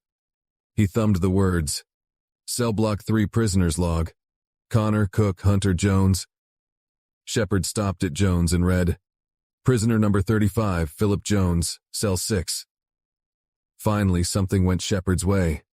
Jones was alive and in this cell block. He limped down the stairs and stopped at Cell 6. As Shepard moved, he heard the sound of distant yelling, or what Shepard thought was yelling, as his ears hadn't stopped ringing. He fumbled the keys into the cell and yanked it open. Shepard yelled, Jones, get up. The man stirred from sleep and turned toward Shepard. It was Jones. Jones said, Huh? Let's go. We're getting out of here. Jones's eyes flashed with recognition. Shepard? Come on. Shepard grabbed the man, pulling him to his feet. Don't worry. I'm not with Solomon. He betrayed me too. Jones spat. That trot. I'll pull his fingernails when I get out of here. What's the plan? Shepard threw Jones his spare gun. Got another man with me. We are heading through the mine. He caught it. You're insane, but lead the way. Shepard peeked out the door. A bullet crashed into the nearby stone, throwing rock shards into his face. He ducked back, cursing. Shepard should have made sure the soldiers in the tower were dead. He thought back to the prison map. Shepard and Jones could return to the passageway that led back to the mine. There was also the door underneath the stairs. If he went for that, Shepard would be leaving Lloyd for dead. Jones stuck his head out and shot at the guard. Shepard, move it! If Shepard betrayed Lloyd, would he be no better than Solomon and Olive? Shepard gritted his teeth and dashed out of the cell. He fired 2 shots off. The guard in the tower ducked. Shepard grabbed Jones and ran to the end of the hallway. The 2 confused guards from before lay against the wall. Lloyd waved his hand near the open supply closet. The side passage door on the other side of the cell block flew open. A squad of soldiers took aim and fired at the 2. Jones cried as a bullet took him to the ground. Shepard dragged the man into the tunnel. He threw the gate close and shot the switch on the other side. Lloyd ran over and helped Jones into the storage room. Shepard slammed the door. Lloyd pulled a medical box from one of the crates and worked on Jones. Red poured from a head wound. Lloyd said, What happened? Complications. Lloyd grimaced after looking over Jones's head. This isn't good. Jones babbled on with incoherent words. Both Shepard and Lloyd glanced at each other. This man wasn't going to make it. Shepard knelt. Jones, do you know where Solomon and Olive went? Shepard couldn't make out the dying man's babbling. Jones was losing consciousness. Shepard lightly slapped Jones. Stay with me. Did they mention any places or names? Jones said, Leon.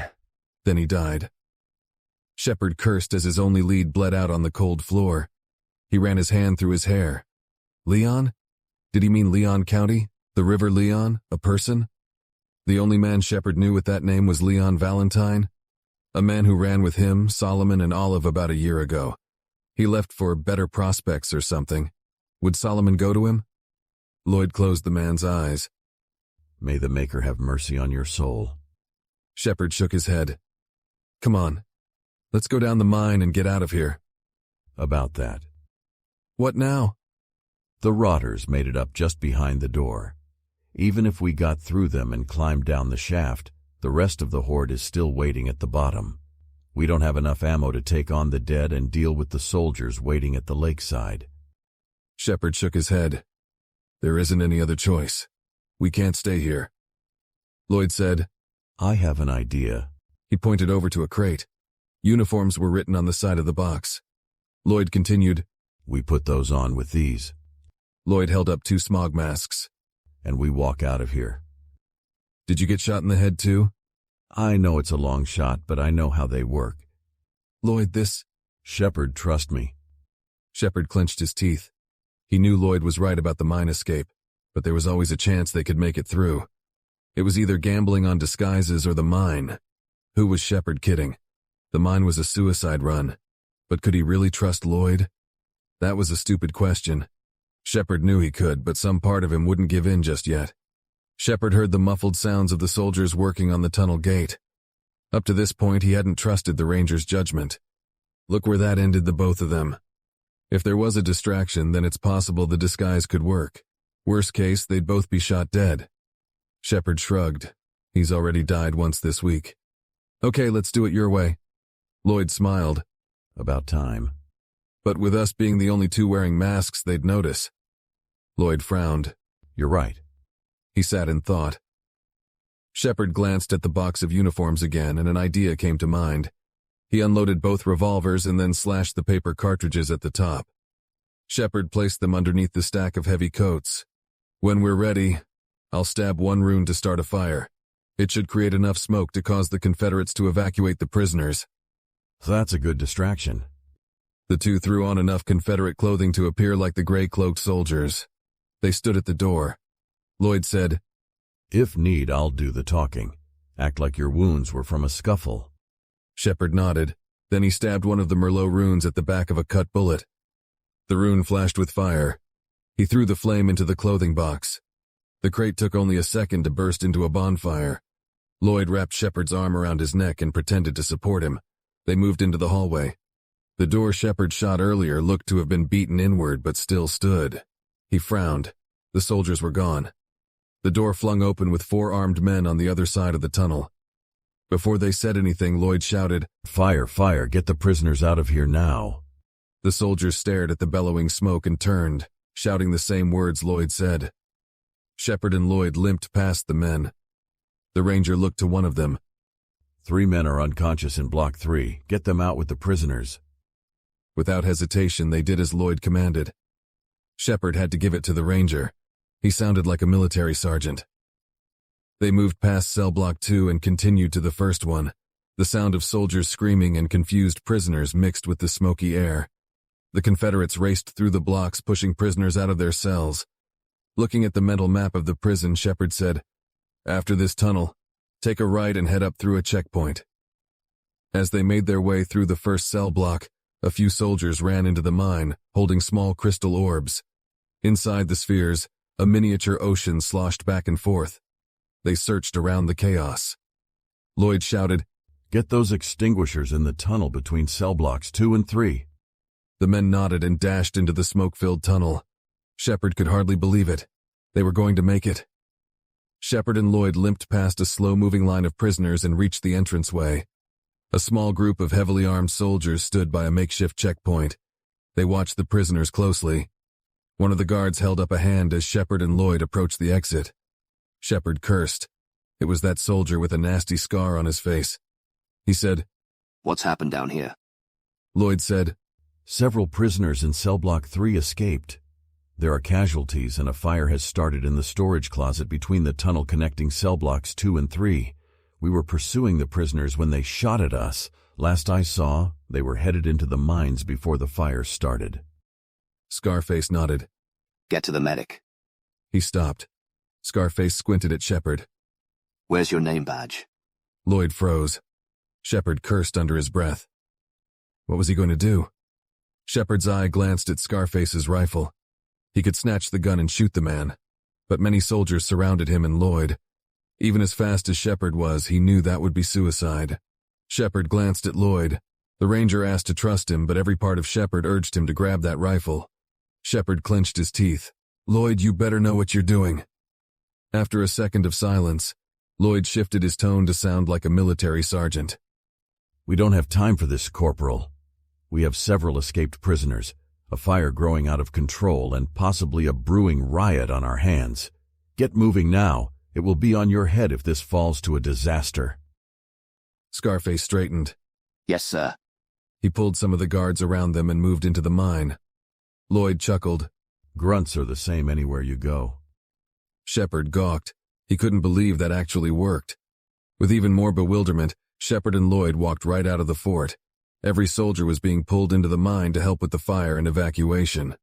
The two men quickly slipped from the fort and vanished into the early morning countryside. Bull peeked his head up on their approach. He eyed the two men. The Great Anole seemed to relax as his eyes recognized Shepard coming up the hill. Lloyd smiled and patted the Anole. See, I kept my word. Bull let the ranger pet him.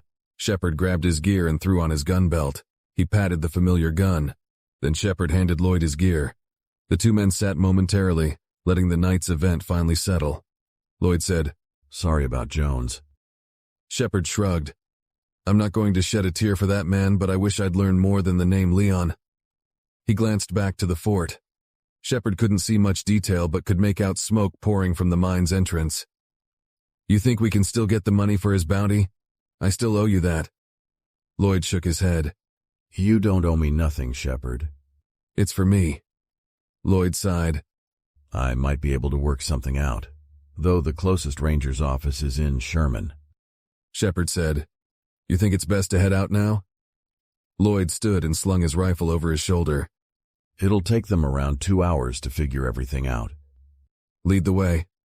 Lloyd glanced at Shepard, then smiled. "Sure thing."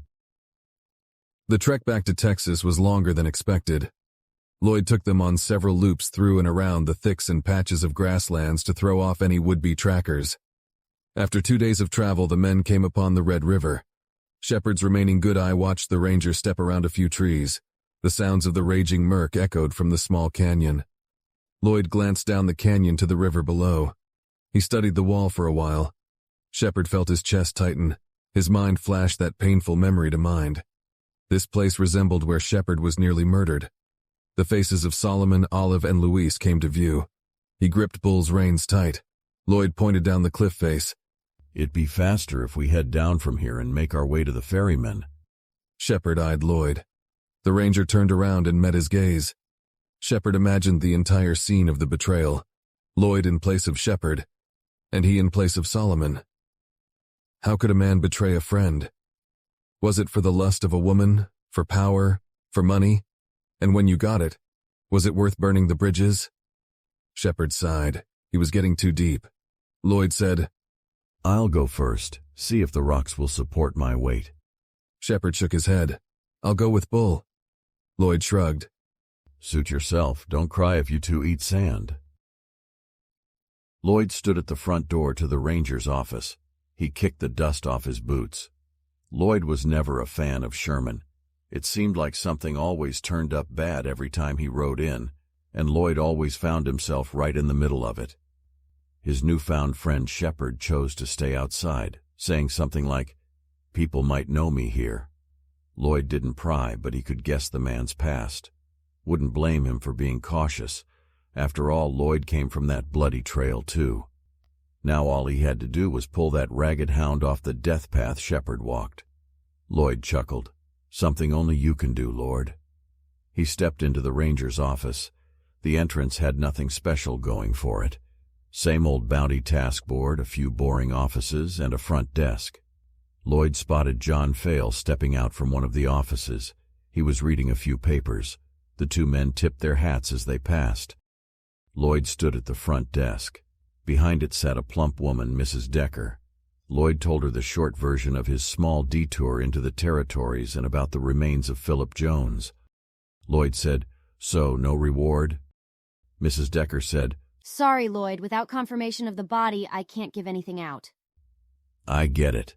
Lloyd glanced at Shepard. Now how would he get that stubborn man to forget about this dumb debt he thinks he owes? "Oh, before I forget."